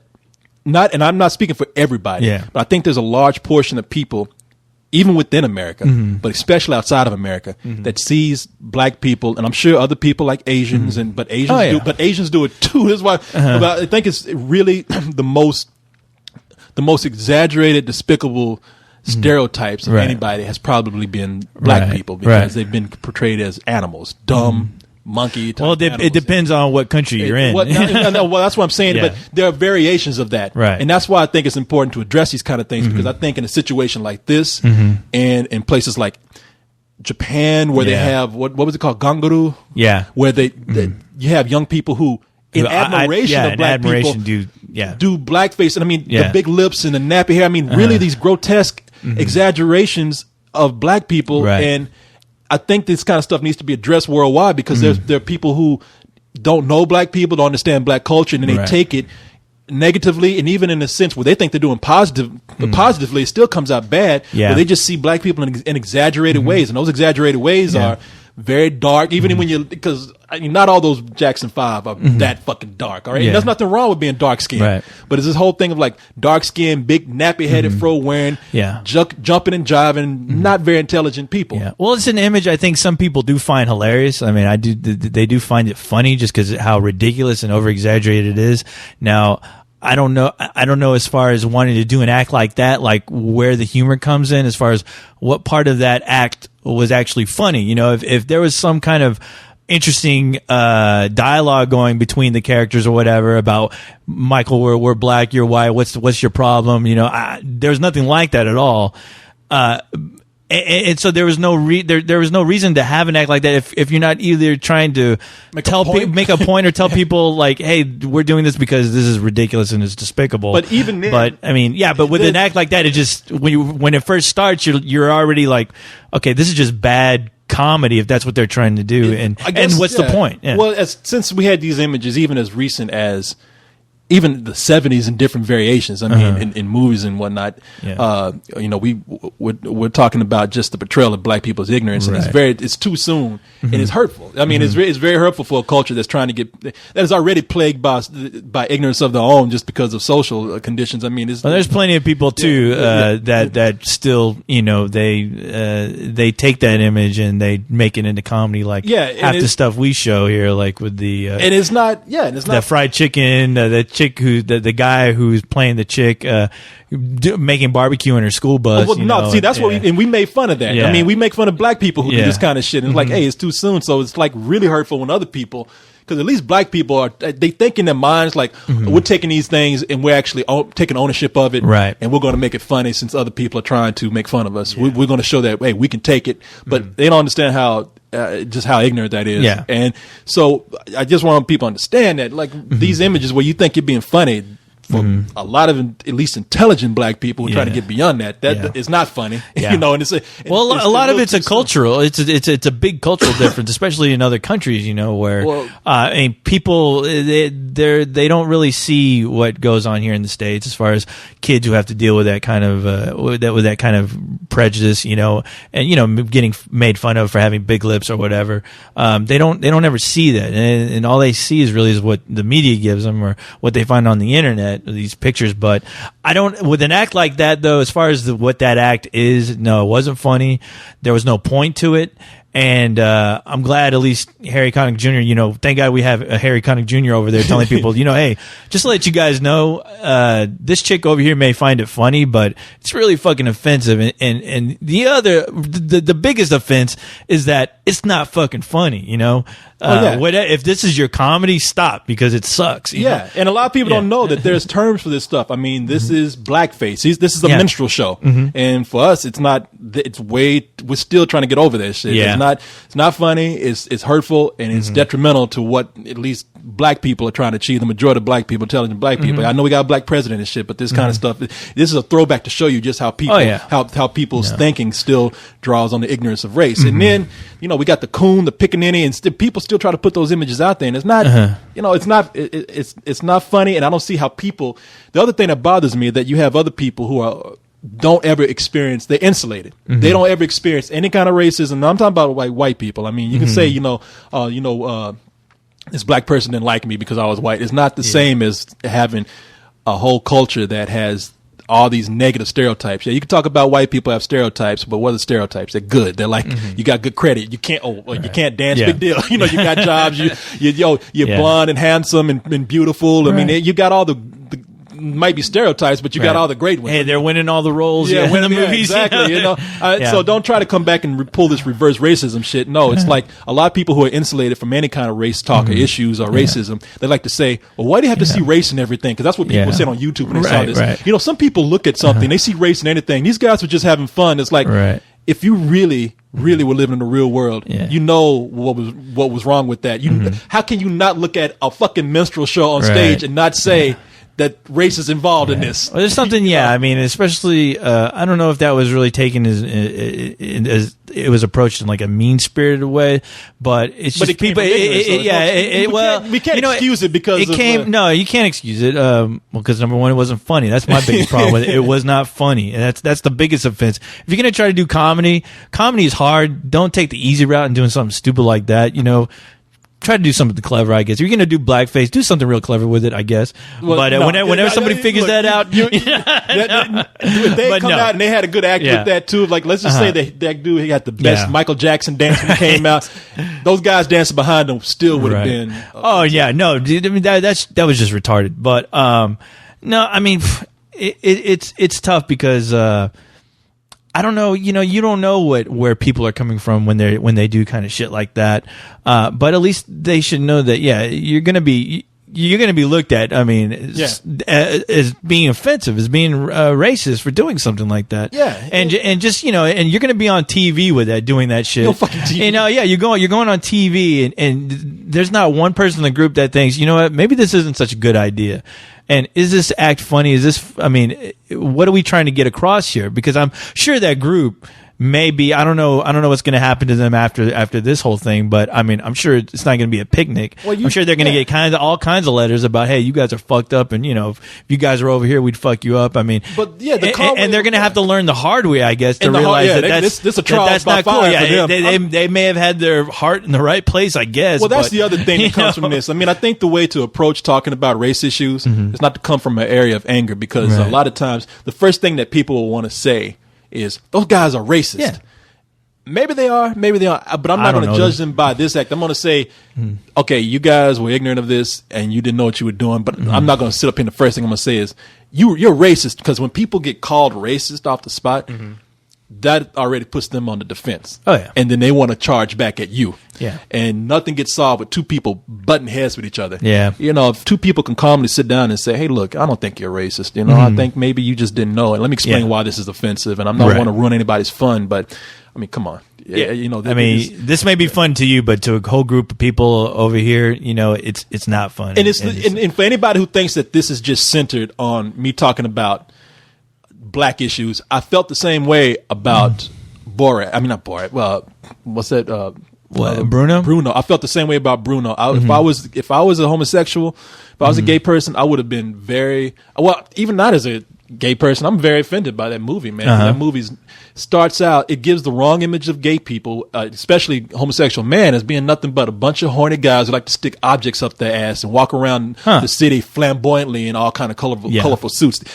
I know gay people who are trying to say, look, that exists. Just like, we got black stereotypes of what people talk about, but gay people say, we got flaming gay men who do like to stick things up their ass, whatever. But here it's like, as a gay person who's just trying to come across as an everyday person, non-threatening to people who have those images in their mind, that was detrimental to what we're trying to achieve. Yeah. Well, I don't know. I hate to say I hate to disagree with you with the Bruno, because I thought that was such on a ridiculous level that, the image is showing, no, it's not great, but I mean, I think the point of that character was to show other people's ignorance, and just to show how much ignorance there is still out there. Like I think he's letting people know it's still very much alive, and and he's pulling like I thought he did the same thing that he did with Borat, which is showing people's ignorance and the way how they see their world, and it's just,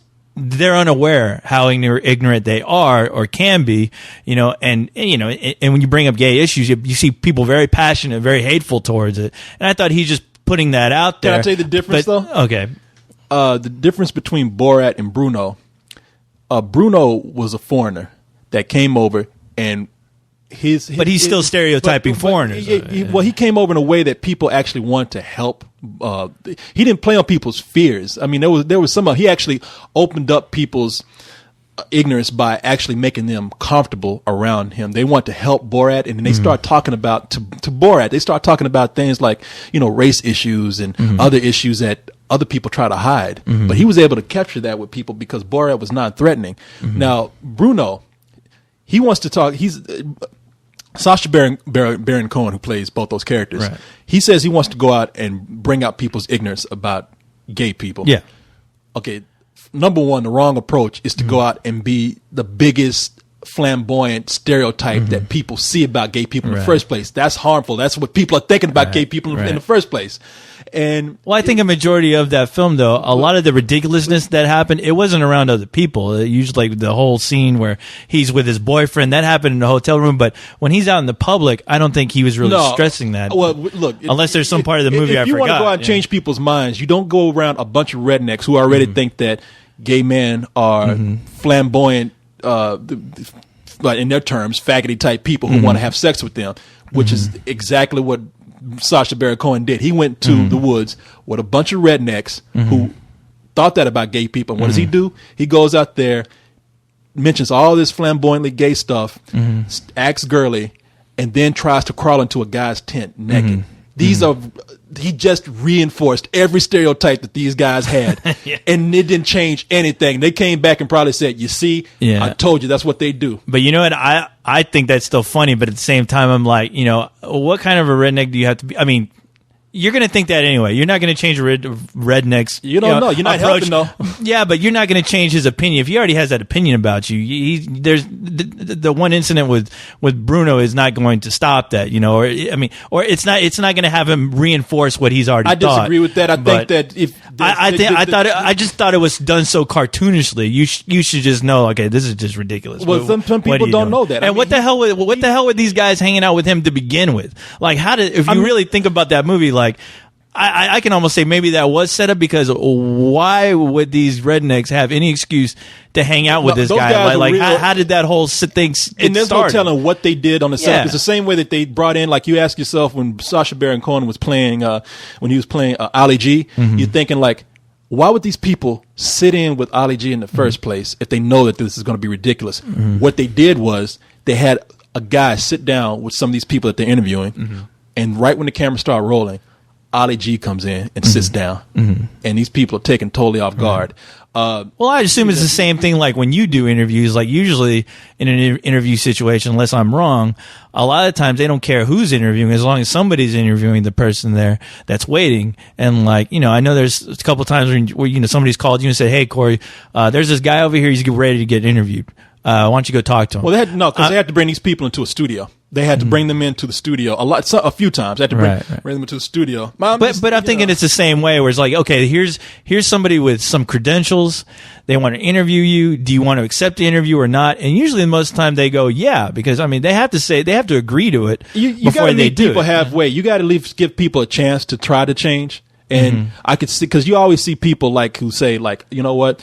I hung out with this kind of person. They're totally different than what I thought they were before. I think my mind has kind of changed about how I perceive these kind of people. I mean, you hear racists all the time say, you know what? I never had a chance to spend any time with anybody other different than me. And they were totally different from what I thought. So you don't go out and try to change people, especially when it's too easy. I mean, he was going to, like, a lot of places in the South where people were already homophobic, and he's going there. Well, I don't think he went there to change anything. It's not helping. I mean, his whole thing was like, I'm here to, like, bring out the homophobia in people. And it's like, well, of course you're going to bring out the homophobia in people when you're acting not only like what they expect, but when you're acting obnoxious too. Let's take out the whole fact that you even are playing a gay person. Anybody has the right to be upset with you the way you're acting. Yeah.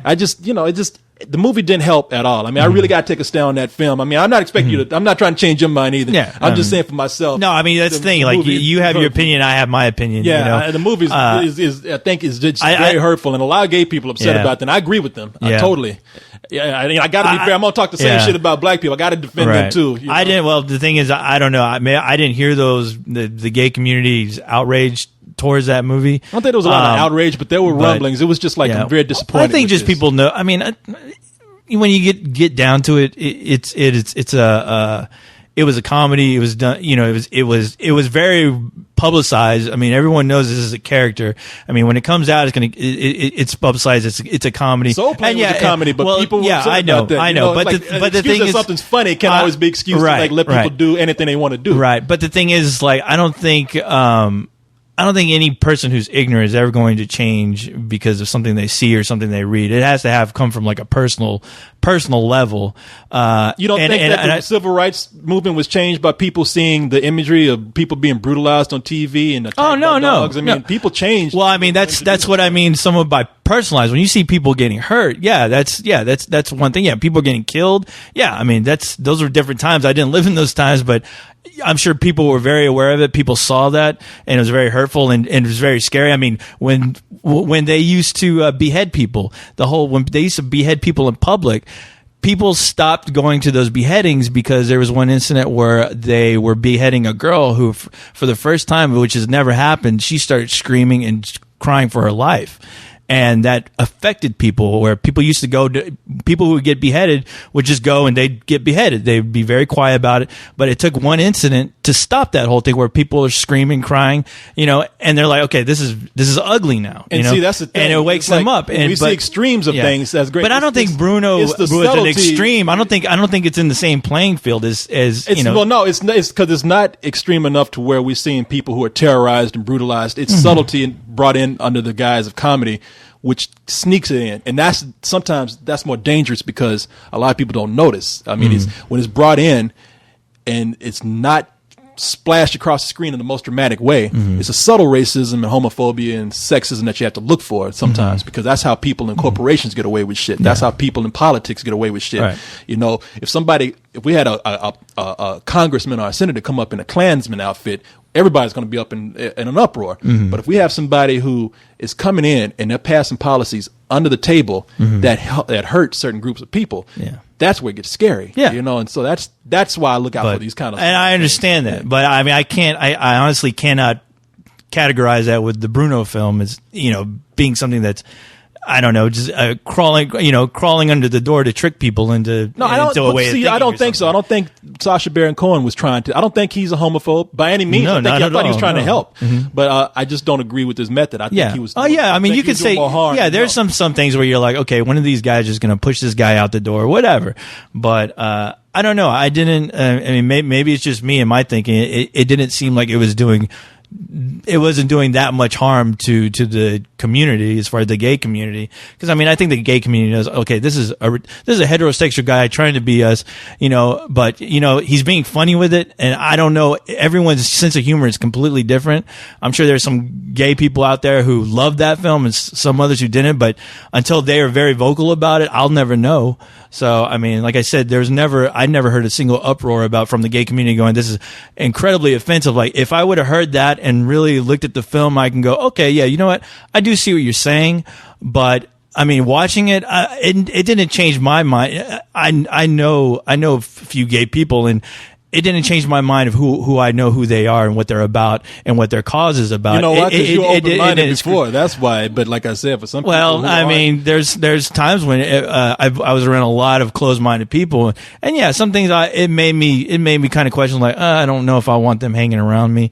I think that would make me uncomfortable. It took years of just getting to know people, getting to know that this gay person, yeah, he may be gay, you may call him evil or whatever, but you know what? You're completely straight, but you know what? I'd rather hang out with this dude than you because you're really fucked up and I don't like your views on Hey, wait a minute. What did I do? And I don't like it. And the other thing is you're black. That's the highest offense. I did nothing. No, but I mean, I think, it affects people differently. I mean, I'm not going to try to sit here and try to figure out what everyone is fucking thinking, because I mean, I know some black people that are racist towards their own people, as far as just they have like a self-hatred, just like self-hating Jews, they're self-hating blacks, they're self-hating Mexicans, self-hating fucking Koreans, Chinese. Oh yeah, there are a lot of people out there who are really fucked up in the head with their own set of problems. I won't even get into that right now. That's a whole new. And that's the thing. I mean, you have an answer for it. A lot of these people, I don't have a real answer for it because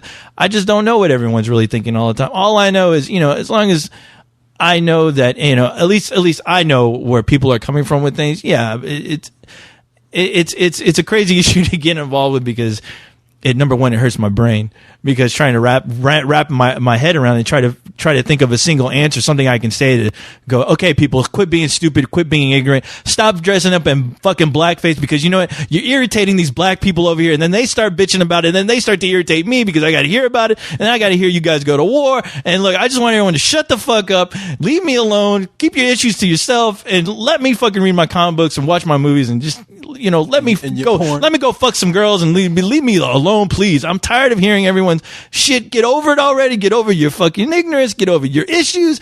You know, look, here's something we all have in common. We're all gonna fucking die, okay? So get used to that concept. And you know what? While you're living here, make the most out of your fucking life because you ain't got too long to live, especially when you're eating those goddamn fucking Krispy Kreme fucking hamburgers and fucking shoving fucking goddamn fried chicken up your ass all the time. No, man. I wish it was that easy, man. But you gotta be educated. You gotta be prepared when people like bring up stuff. You gotta be prepared to defend what you think is right. And actually talk about what you think defend is wrong. it. You can't do it if you don't know the facts or what's going on in the history behind something. That's all I'm saying. That's why I'm telling people, like you say, quit eating those goddamn Krispy Kreme donut hamburgers. Yes. No, but you know, you know what? That's how we solve everything. Eat your vegetables. Yeah, eat your vegetables. God damn. Eat your collard greens and and your carrots and peas and all right, man. We're running 30 minutes more behind than what we planned on doing.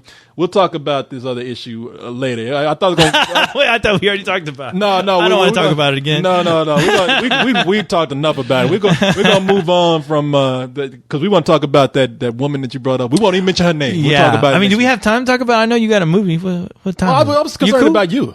Oh, no, don't be concerned about me. I'm concerned about you. You got a movie to go to, and then you got to catch a plane and all kinds of crazy shit. Because I know your ass is gonna forget, and then the phone's gonna really fucking go crazy. But are we cool? I can record all night. You let me know. I'd say I was concerned about you. Let's see. Why are you concerned about me? I'm a goddamn robot. I'll tell you what, we'll do a part 2 because I don't want to weigh people down with the race stuff. Oh no, too late, Corey. I know. I'll tell you what. Look, how about this?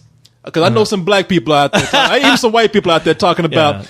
You know something? But every week you talk about black people and chicken. See, that's what we got to get into real quick. See, Corey. I think one of the things that we do here when we talk about race, I think we have a balance because a lot of times we point out the ridiculousness and these stereotypes, and then at least we try to come back with some sort of, and regardless of what Wikipedia tells you, we do have some intelligent conversations here.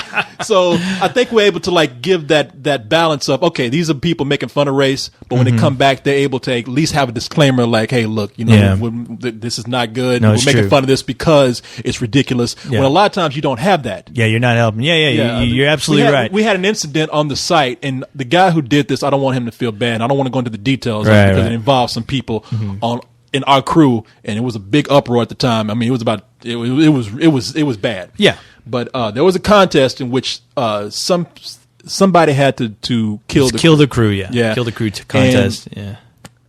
And as much race jokes as we do on here, it was only a matter of time before people would try to do it themselves. Right. And sometimes people do, and we don't have a problem with it. People send us chicken videos all the time. Yeah. We never got mad about Popeye around chicken and black people getting mad. I mean, some black people do some ridiculous shit. As long as it's funny, I think I'll laugh at it. But yeah, I mean, I can laugh at it and go, you know, that's fucked up. That guy's not helping. Well, as long as he's not helping Corey's cause. No, well, we sit up here, we point out this stuff. Like we point the finger at everybody. Oh yeah.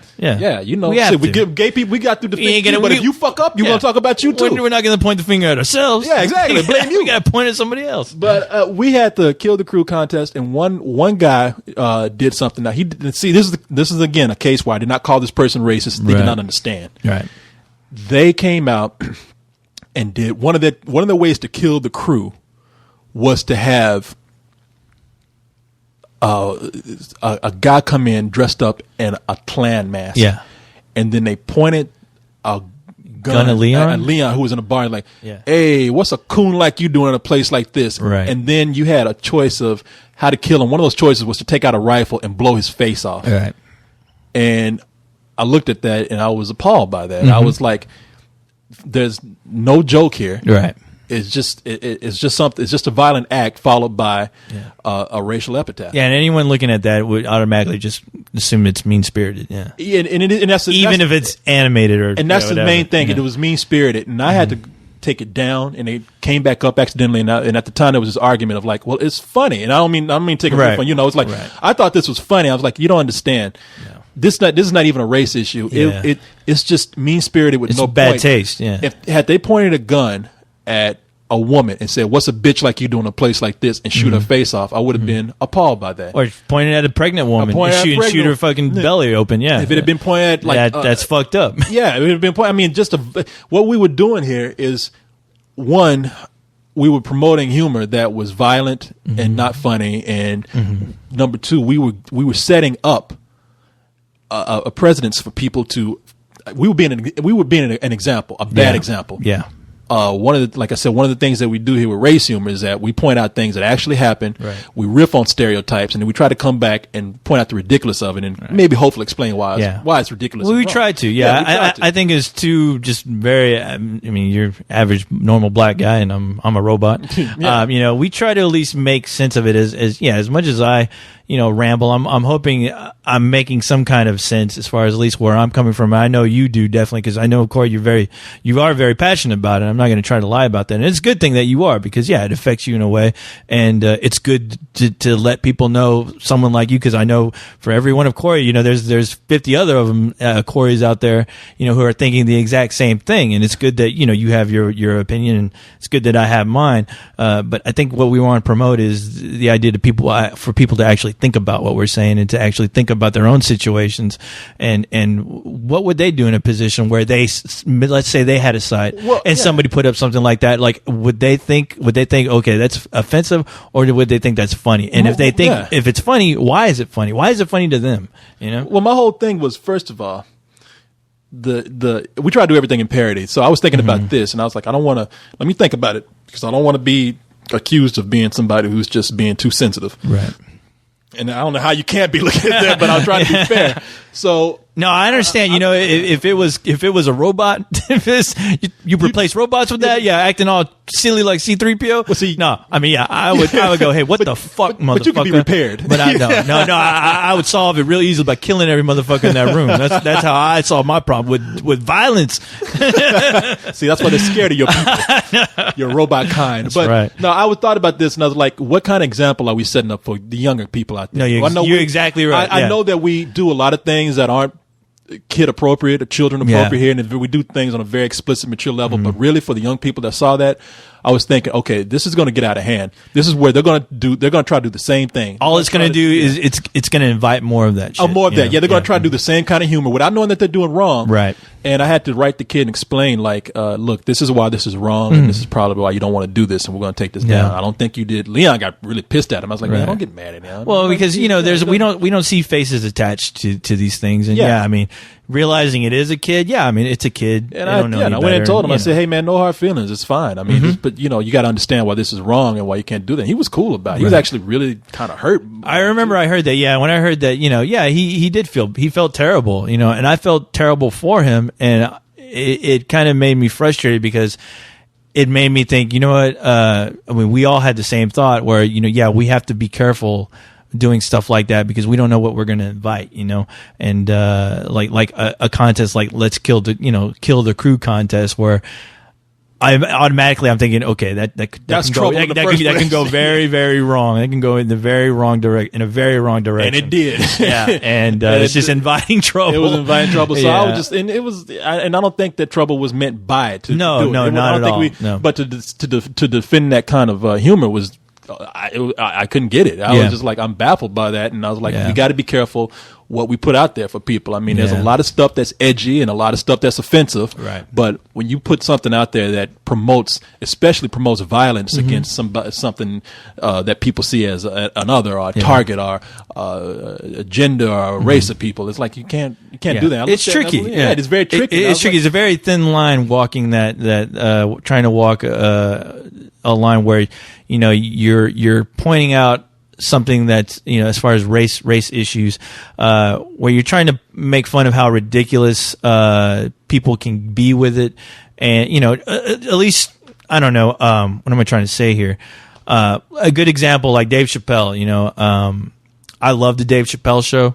I think the man's a genius as far as his comedy goes. But you know, he quit because a lot of his humor, he was afraid people were taking it in the wrong context. Well, he had of what he was trying to do. Yeah, he was trying to. He came out because I know I talked to one of my friends who just didn't get Dave Chappelle. He's like, you know, I like Dave Chappelle. I think he's funny, but all of his shows are about race. So it's like, well, that's his thing. He's actually doing a lot of the stuff based on his opinions, his feelings, and his experiences, and and he's actually trying to have a point as to deliver a message about certain racial issues. I mean, if you don't think that, if it's not your thing, then don't watch. But that's what his show is about. Right. What happened was that he saw people actually taking his humor and his point and his messages out of context, and that's, he didn't go crazy. He just said, I didn't want to do the show anymore because people were actually, I saw people calling each other nigger without understanding why I was saying it. People who were like making fun of race issues without understanding the message of why I did it. Well, they did it with no point. And just like him doing like the sketch that made him really, you know, think, okay, I'm not too sure, you know, this is getting across to people that why I wanted to, is when he put himself in blackface. You know, it was a sketch where it was Dave Chappelle in an airplane trying to figure out if he wanted the fish or chicken, and this like Sambo like character with he was wearing like the red it looked like a theater suit. Oh yeah with the white lips and the black paint, and he's like, oh, you want that chicken, don't you? Oh, you know what you want that fried chicken. His lips smacking good, you know. And he was shooting this scene for the skit, and he noticed that there was a white guy, you know, in the corner like laughing really hard. And when he saw that guy laughing, he was wondering, is he laughing because of what I'm trying to point out here, or is he laughing because I'm in blackface doing this stupid jig or whatever? And it really bothered him. You know, it made him go home and think, you know, oh, what am I doing? Am I really setting my people back doing this kind of comedy because some people don't get it, or what? And I'm sure something like that could just, you know, torture your head. We're experiencing that here. Well, I think we're on the brink of experiencing something like that here, because for all the jokes we make about fried chicken, where we're trying to point out like it's a ridiculous stereotype, and maybe also even trying to point out that like, hey, it's fried chicken is loved by everybody, but you know, there are certain people who like it's ridiculous food at this point. But there are certain people who perpetuate that stereotype, and that's what we make fun of. We're like trying to make fun of the perpetuation of that stereotype. We're getting. I've got a few videos or jokes sent to my page where people are actually black people love fried chicken joke, you know, and it's like there's no point to it. Yeah, and that's and I had to kind of like wonder what point do we actually put the hammer down and say, hey, you know, we gotta kind of like let people know that you're going in the wrong direction, and maybe if we're giving the impression that we're giving you license to go out and do that, then maybe we should pull back a little bit too. Yeah. One of the first steps is showing that white people go crazy over fried chicken too. Yeah. Somebody sent me this video. This guy, big. Now this is a white guy. So for all these people think we're making fun of black people and chicken, big old fucking white dude in the middle of Walmart, I think, somewhere, losing his shit because they didn't get his chicken to him on time. Oh, fuck. I think he's in a McDonald's in a Walmart. And there's kids around here, and I think the guy might be mentally ill. I think it's the ghost of Colonel Sanders. I told you. Out to get Revenga. Have you seen this? No. Oh, watch this shit, man. Yeah, it's McDonald's.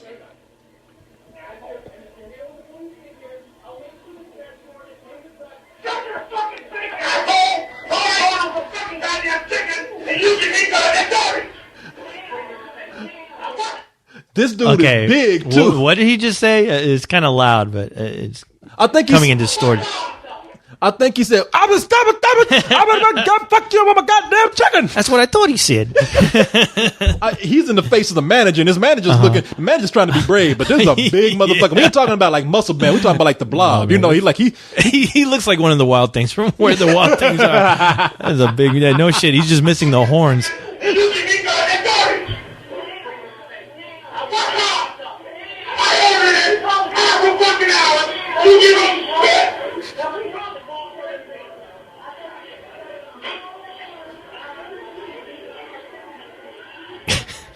He's walking off. Oh man, He's walking off hungry. he said you treat a fucking cripple like this. The motherfuckers. Oh. The motherfucker's walking out. I mean, granted, he's waddling, but he's walking out, and he turns around and says, you trying to fucking cripple like this? Motherfucker, you walked out. Would you treat an Auschwitz victim like this? Fucking chicken nutcase. Damn. What the fuck do you want, bitch? Oh my god, dude! I think that's that black preacher. I think he put on a white suit. The guy who thinks he's God. He put on some white face. Yeah, reverse racism. Exactly. Put on a fat suit and got into some white face. I know. Bitch, I'm God. Where's my chicken? He tried to prove a point that all white people are created equal.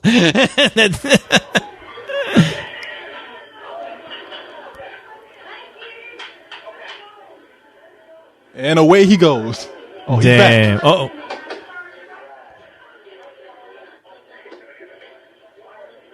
Now, I'm God, bitch. Oh. that dude ain't fussing around. He's halfway out the Walmart. He's almost out in the parking lot. He comes back around. What? What you say? I was out in the parking lot and I heard you talking some shit.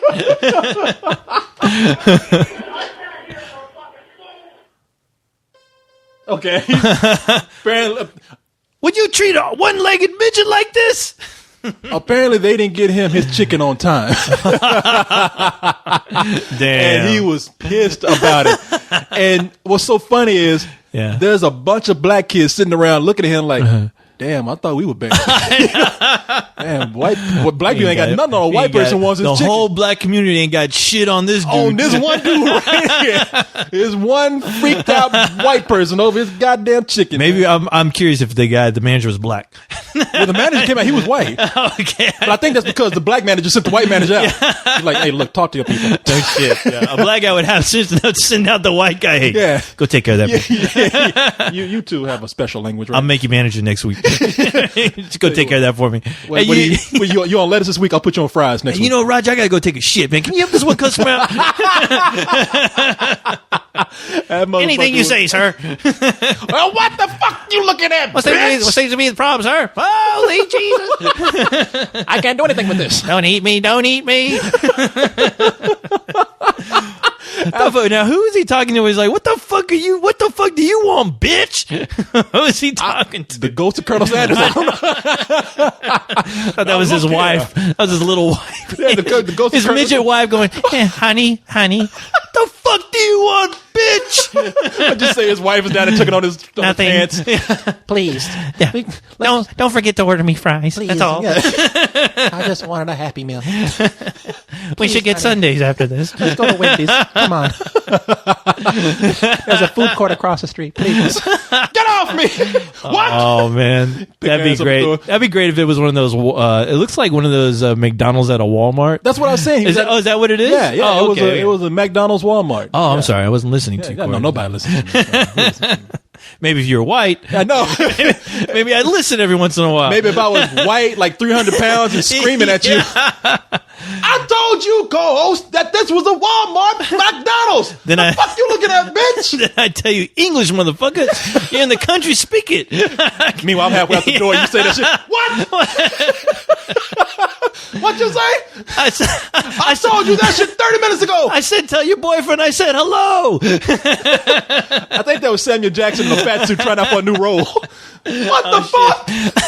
You know, Goddamn chicken, bitch. I actually told a friend of mine at a Walmart one time, he was talking shit to me, and he was leaving by himself. And as soon as he was leaving, as soon as there were a lot of people, I said, hey, dude, tell your boyfriend I said hello. Oh. He turned around and was like, what? Bitch, fuck you. And the girl was checking me out. She's laughing her ass off. I was like, yeah, that guy's gay. You should. He has a Wikipedia page about how much dick he sucks. You should read it. Yeah, it's great reading material. No, Boy, if that That ain't was proof nuts. that we're all equal right I there. know we are. At Everybody that moment. goes crazy over chicken. At that moment, yes. Colonel Sanders couldn't be more proud. He's No looking up at shit. heaven right now. He's Yeah, like, I'm telling yes. you, there's crack in those guys and that goddamn 11 herbs and spices. The New South. Oh my god. Yeah, fucking Colonel came down. He was happy to see that there was a manager, white manager there. You put black people behind that counter, they'll eat up all your products. I can't believe what you people are doing here down Oh, on my- Earth. Oh, rock! Oh shit! Rock! Yeah! Rockin' and rollin'. We're gonna read one email. Roll. Rock and roll. It's funny because I just thought, I was like, oh shit, I do have something to do and I forgot. I've tried to tell I know, you were like, I'm trying to be cool. I was like, nah man, I got all the time. Your words. I Hold got on. all night. I know. I don't know what the hell. And I just remember I was like, oh, fuck. I got something to do right now at this moment and I'm fucked. No, but anyway, no, I'll just say we got all the time. Well, hold on. Let me try to do the that. hell is Okay, that? I'm doing a scene from the time machine. We got all the time in the world. Remember that movie? Remember the end of that? We got all the time. I can't roll my fucking. I can't. We have all the time. You sound like those cartoon characters. in the world. You sound like We got all the time in the world. you sound like one of those old Looney Tunes cartoons when they see something crazy like die. Yeah, I know. Die. Sorry. You You sound can, like cut, those, you can cut all that out if you want. yeah, I thought we were having an alien attack right now. No, I was trying to be that Scottish guy or whatever he was. You sound The like time machine. You sound like that. You sound like Luke Gossett Jr. in Enemy Mine. What are they so different? That movie dealt with race issues with aliens. The alien kind, yeah. Yeah, but there's a movie with Luke Gossett Jr. out there called Enemy Mine with him and Dennis Quaid. Dennis Quaid, yeah. And Luke Gossett Jr. created a language where he talked. Luke Gossett Jr. It's like he's gargling his mouth. Yeah, he sounded like Merman though. Spit out this mouth water. It's like all he did is rip off Merman. Stick him. He beatbox. Unleash the Kraken. Release the crack. Okay, what was that they said about I us don't delving into know. nonsense? Another. Well, that's correct.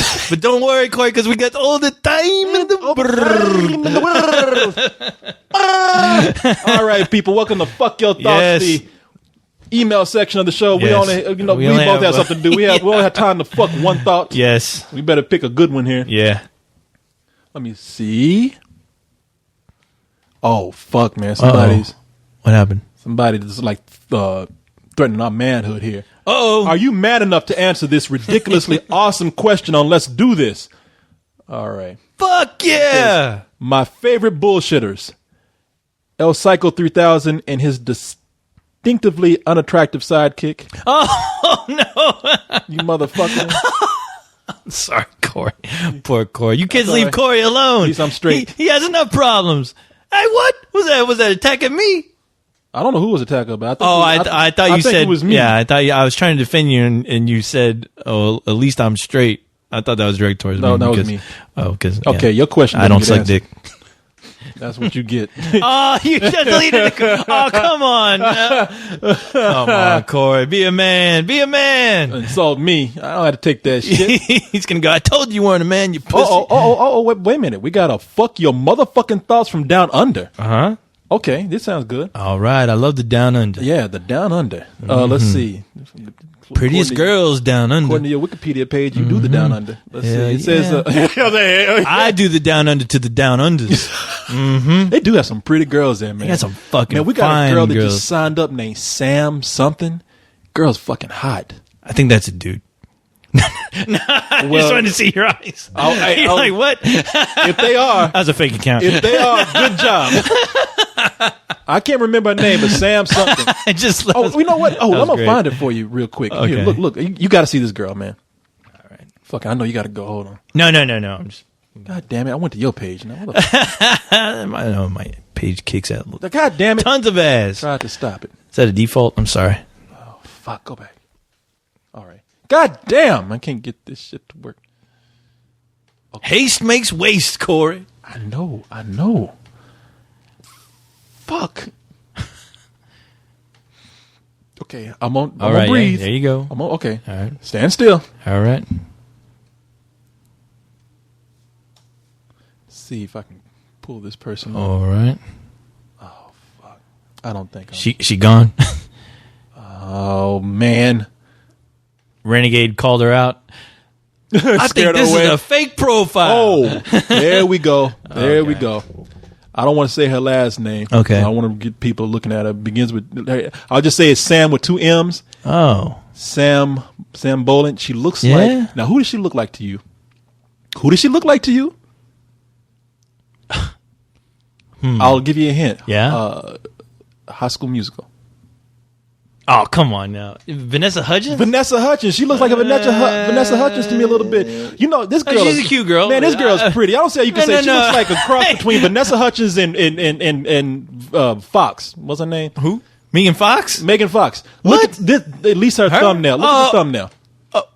You mean her actual thumbnail? Look at that thumbnail there. Tell me she does not look like a cross between Vanessa Hudgens and Megan Fox. Tell me I don't look like... You know what? Actually, she kind of looks... In that picture right there, she kind of looks like Carmen Electra. Fuck it. Well, she's hot. Okay. That's all I can say. Well... And I'm going to get in a big head. Hey! That's how you got to talk to these insult chicks, our man. fans. Yeah, you got to talk to them like that. You got to talk to girls, man. That's the only way they listen. Yeah. You got to get my respect God. at first. Watch, you going to send an email. You don't get no respect for calling nobody a I'm bitch, suing your fucking ass. Yeah. You motherfucker. How I'm dare leaving you. this goddamn site. You fucking Get sexually harassed by a black man. I know. Police show up. Okay. Fuck your motherfucking thoughts from down under, and this comes from Tazwan. Tazwan says, a few weeks ago, I watched a British horror movie called Eden Lake. While I really liked the film, it has somewhat left me scared. The film is brutal, but not in a way that is comical like in Hostel. And there are things that occur in the film where I was, holy shit, I can't believe they just did that. The ending especially got to me. After watching the movie, I felt physically and emotionally drained, though I do highly recommend it to fans of the horror genre. My question is, that's a long ass. I was about to say, what's the name of the movie again? Eden Lake. Eden Lake. All right. Eden. I'm going to Eden. Eden. Eden, Lake. like the Garden of Eden. Okay. Eden. My question is, finally, has there ever been a movie that has left an emotional and physical impact on you? And what kind of... No. All right. Good show, guys. Woo! No movie ever has left an emotional impact on me. An emotional ever. Impact, huh? In any way, like that is such a dude. Let me give you. You done it now. Let me give you a hint here. Thank you for the question, first of all. But Yes. for that whole setup that you had, it would have been like, has there been a movie that left you feeling emotionally scarred, or had left you feeling scared to this day? Anything, but like, has there been a movie that left you feeling emotional in any kind of way? Right? God damn it! No movies. I felt nothing for any movie ever. Well, I don't know about you, Corey, but half the pornos I have, okay. yeah, it made me feel something definitely. Woohoo! Yes. That's too easy. In I can all jump the on wrong that. places. Yeah, I can just jump on that. Yes, I lived. No. It left some scars on my dick. Well, what about the Notebook? You were like crying when you came home after watching that movie. Man, there are a lot of movies that have affected me, but it's like, where do we start? Like, which genre? Care Bears the movie. It's just, I'm not going into a broad question like that. Narrow these fucking thoughts down. You're fucking me up. You're fucking my thoughts now. My thought process.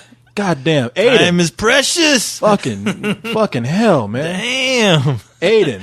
Question for let's. You need to go. Nice and you need simple. to look at that picture of that chick again. Calm you I down, know. Corey. Let me look at it. Oh yeah, baby. Your I'm- amalgam of Megan Fox and Vanessa Hudgens. Vanessa Hutchins. Send me some bra pictures or something. I'm kidding. I'm kidding. I'm joking. We're not Damn. that bad. Okay. Says, hey guys, I was wondering if you saw this prison gangster French film called A Prophet. No, we did not, at Fantastic Fest. I want to see it at the London Film Festival because apparently some people are saying that it's as good as The Godfather, and also because the film has won an award at the Cannes Film Festival. That can't be true. Well, at least if it's as good as The Godfather, because we would have heard about that Exactly. Apparently it's not. He just played a Not at fantastic all. film. Nobody heard about this shit. I know. And you ain't no It's Godfather. one of the least talked about films at the fest. Question. The answer to that question is no, but I did hear of another crime film that was highly recommended to me. Mm-hmm. Let me see if I can remember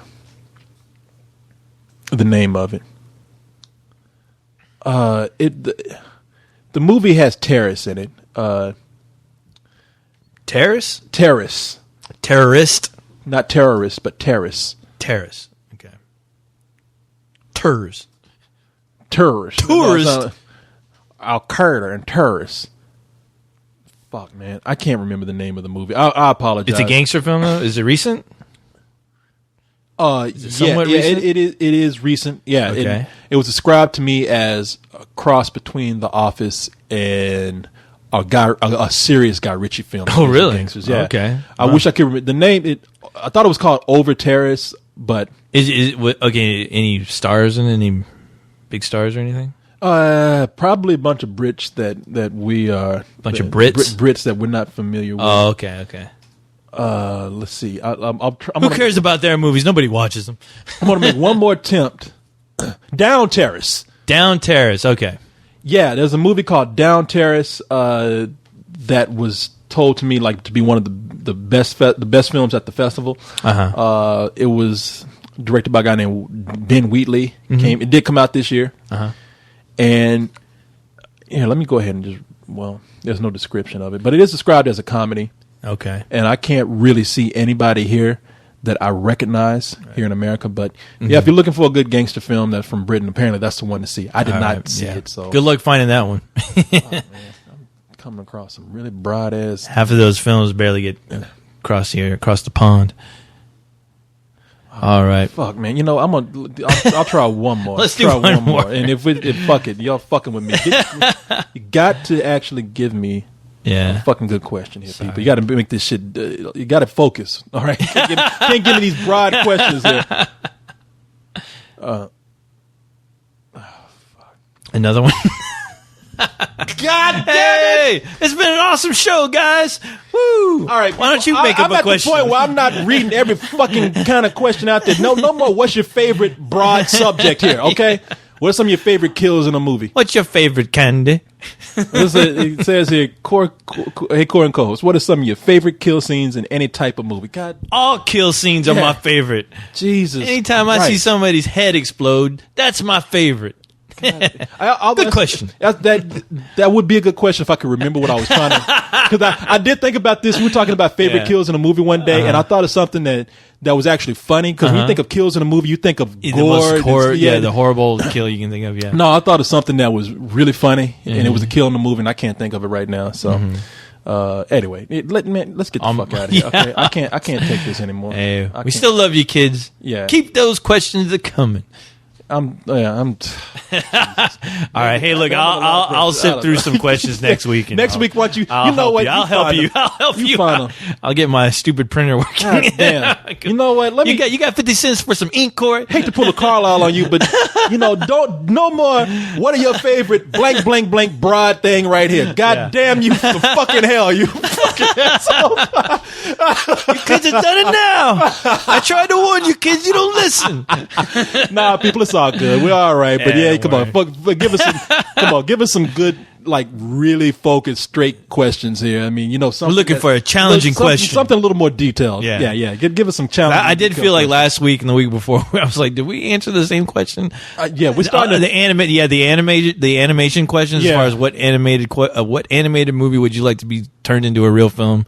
I think we've answered that. And let me tell you plenty of something. I don't blame times. the people because I know. I don't. people No. come on, They don't know what being. It's a good. It's a good question because we keep answering it because half the time I forget until afterwards. I'm like, wait, that sounds like another answer. I know. I've said Ninja Scrolls in the past month. It's like every answer I've had is Ninja Scrolls something. So Yeah. So people, We don't blame you. We just No. need Hey. to go in and pick the questions a little bit, be a little more Asking scrutinized. questions is hard. That's why reporters what- out there. That's why not everyone's a reporter. Exactly. Co-host, I'm going to put you on question duties because you All right. you pick up some good questions. Okay. I'll do. And I'll my try to make best. an effort to look on my page too and pick All out right. some good ones, people. You know, From here on out, Corey, the questions are going to get better. I guarantee it. God damn it. Because I'll make some shit up. I mean, Yeah. Why do black people like chicken? all right, people. What was that voice? Why do black people like chicken? That's my anonymous voice. Hello, Corey. All right, people. How are you doing Hello, today? Saul. Why All do right. Chinese people hate black people so much? Why do your big lips get in the way when you try to read the question? All right, so people, we're gonna. Will the Woon Tae clan ever get back together? You like asking me Yeah. every black question out there, like I'm supposed to know. Yeah. Buster Rhymes, serious actor or just buffoon? So I heard you were hanging out with Obama the other day. Yeah. So, all right. people, Somebody we're asked me a celebrity question. what's- Somebody- really? I can't remember who, but I don't even want to say it. She's a sweetheart, but she asked me a question about Johnny Depp, and I thought it was funny because I was like, "So what do you think about Johnny Depp and his whole thing?" And I was just like, "I have no clue. I'm not friends with Johnny Depp, by the way. I know you've heard rumors, but it was just a question about Johnny Depp and his. I think Johnny Depp's his getting ready. penis. He's getting ready to. I don't know if he's getting ready to get a divorce or what, but he wants to move back America? to America from France. Yeah, and his wife doesn't want to leave. So, He's like, fuck and I was asked a question. You know what as that far means? as, what do I think about that? No, I don't okay. know. You know what? That's a good question. Yeah. Actually, Yeah. that's a great question. You know what the answer is? I think Johnny Depp wants to fuck. Oh! I think Johnny Depp is tired of his wife and wants Yeah. to come to America and fuck around. Yeah. And he either says, "Honey, you with me, and I'll come back." And hang out with you. I'm gonna go to America and fuck around for a little while. Or you know what? If you don't like it, let's Yeah. get a divorce. Is it you either with me or Yeah. you're not? We either gonna do this thing or we're not. I'm thinking he just can't take the winner, but that's, I don't know. Oh, winter's terrible. Yeah. I think he told her, "Look, I'm gonna go to America and fuck around. Yeah. You can do what you want to here in France, and we'll come back Yeah. and be a couple when I get Yeah. back." It's about time for me to fuck some Miley Cyruses and some Megan Yeah, it's Foxes. like, all right? this new crop coming up. No, I'm wasting my time with you and this Yeah. kid. Yeah, exactly. I didn't ask for this. Looking at the goddamn Eiffel Tower every day. The shit is old now. No, Johnny's not into that. I talked to him the other night. Oh, did you? Yeah, we were Okay, well, why hanging didn't you out. tell her that then? Well, because Johnny likes to keep his life private. I'm his buddy. I don't want to fuck around. right, so you coming out defending Yeah, him. Okay. that's right. He's a good guy, man. I'm sorry to talk about Keep you- up the good work, Johnny. talk about I'm always your friend rooting like for that. you. It's Public fine. Enemies Part 2. I'm looking forward to it, my Hey, brother. will you do me a favor? Yeah. Will you give him a razor for Christmas so he can shave that fucking Three Musketeers? Hey, I goatee told you him. I got? told him that works for him. I told him that's like helping your image right there. Hey, Rolling Stone never wanted to take pictures of you before that. Looking like the Lucky Pierre with that shit on. The chicks dig mustaches, dude. All right, man. All right, kids, got we're getting things the to hell do. out of here. Get on out of Yeah. here. We'll talk to you later. That's right. Good you night, sons everybody. of bitches. See you in 2 weeks. You dummy questions. see you dumbass questions next week. You assholes. Get to the chopper!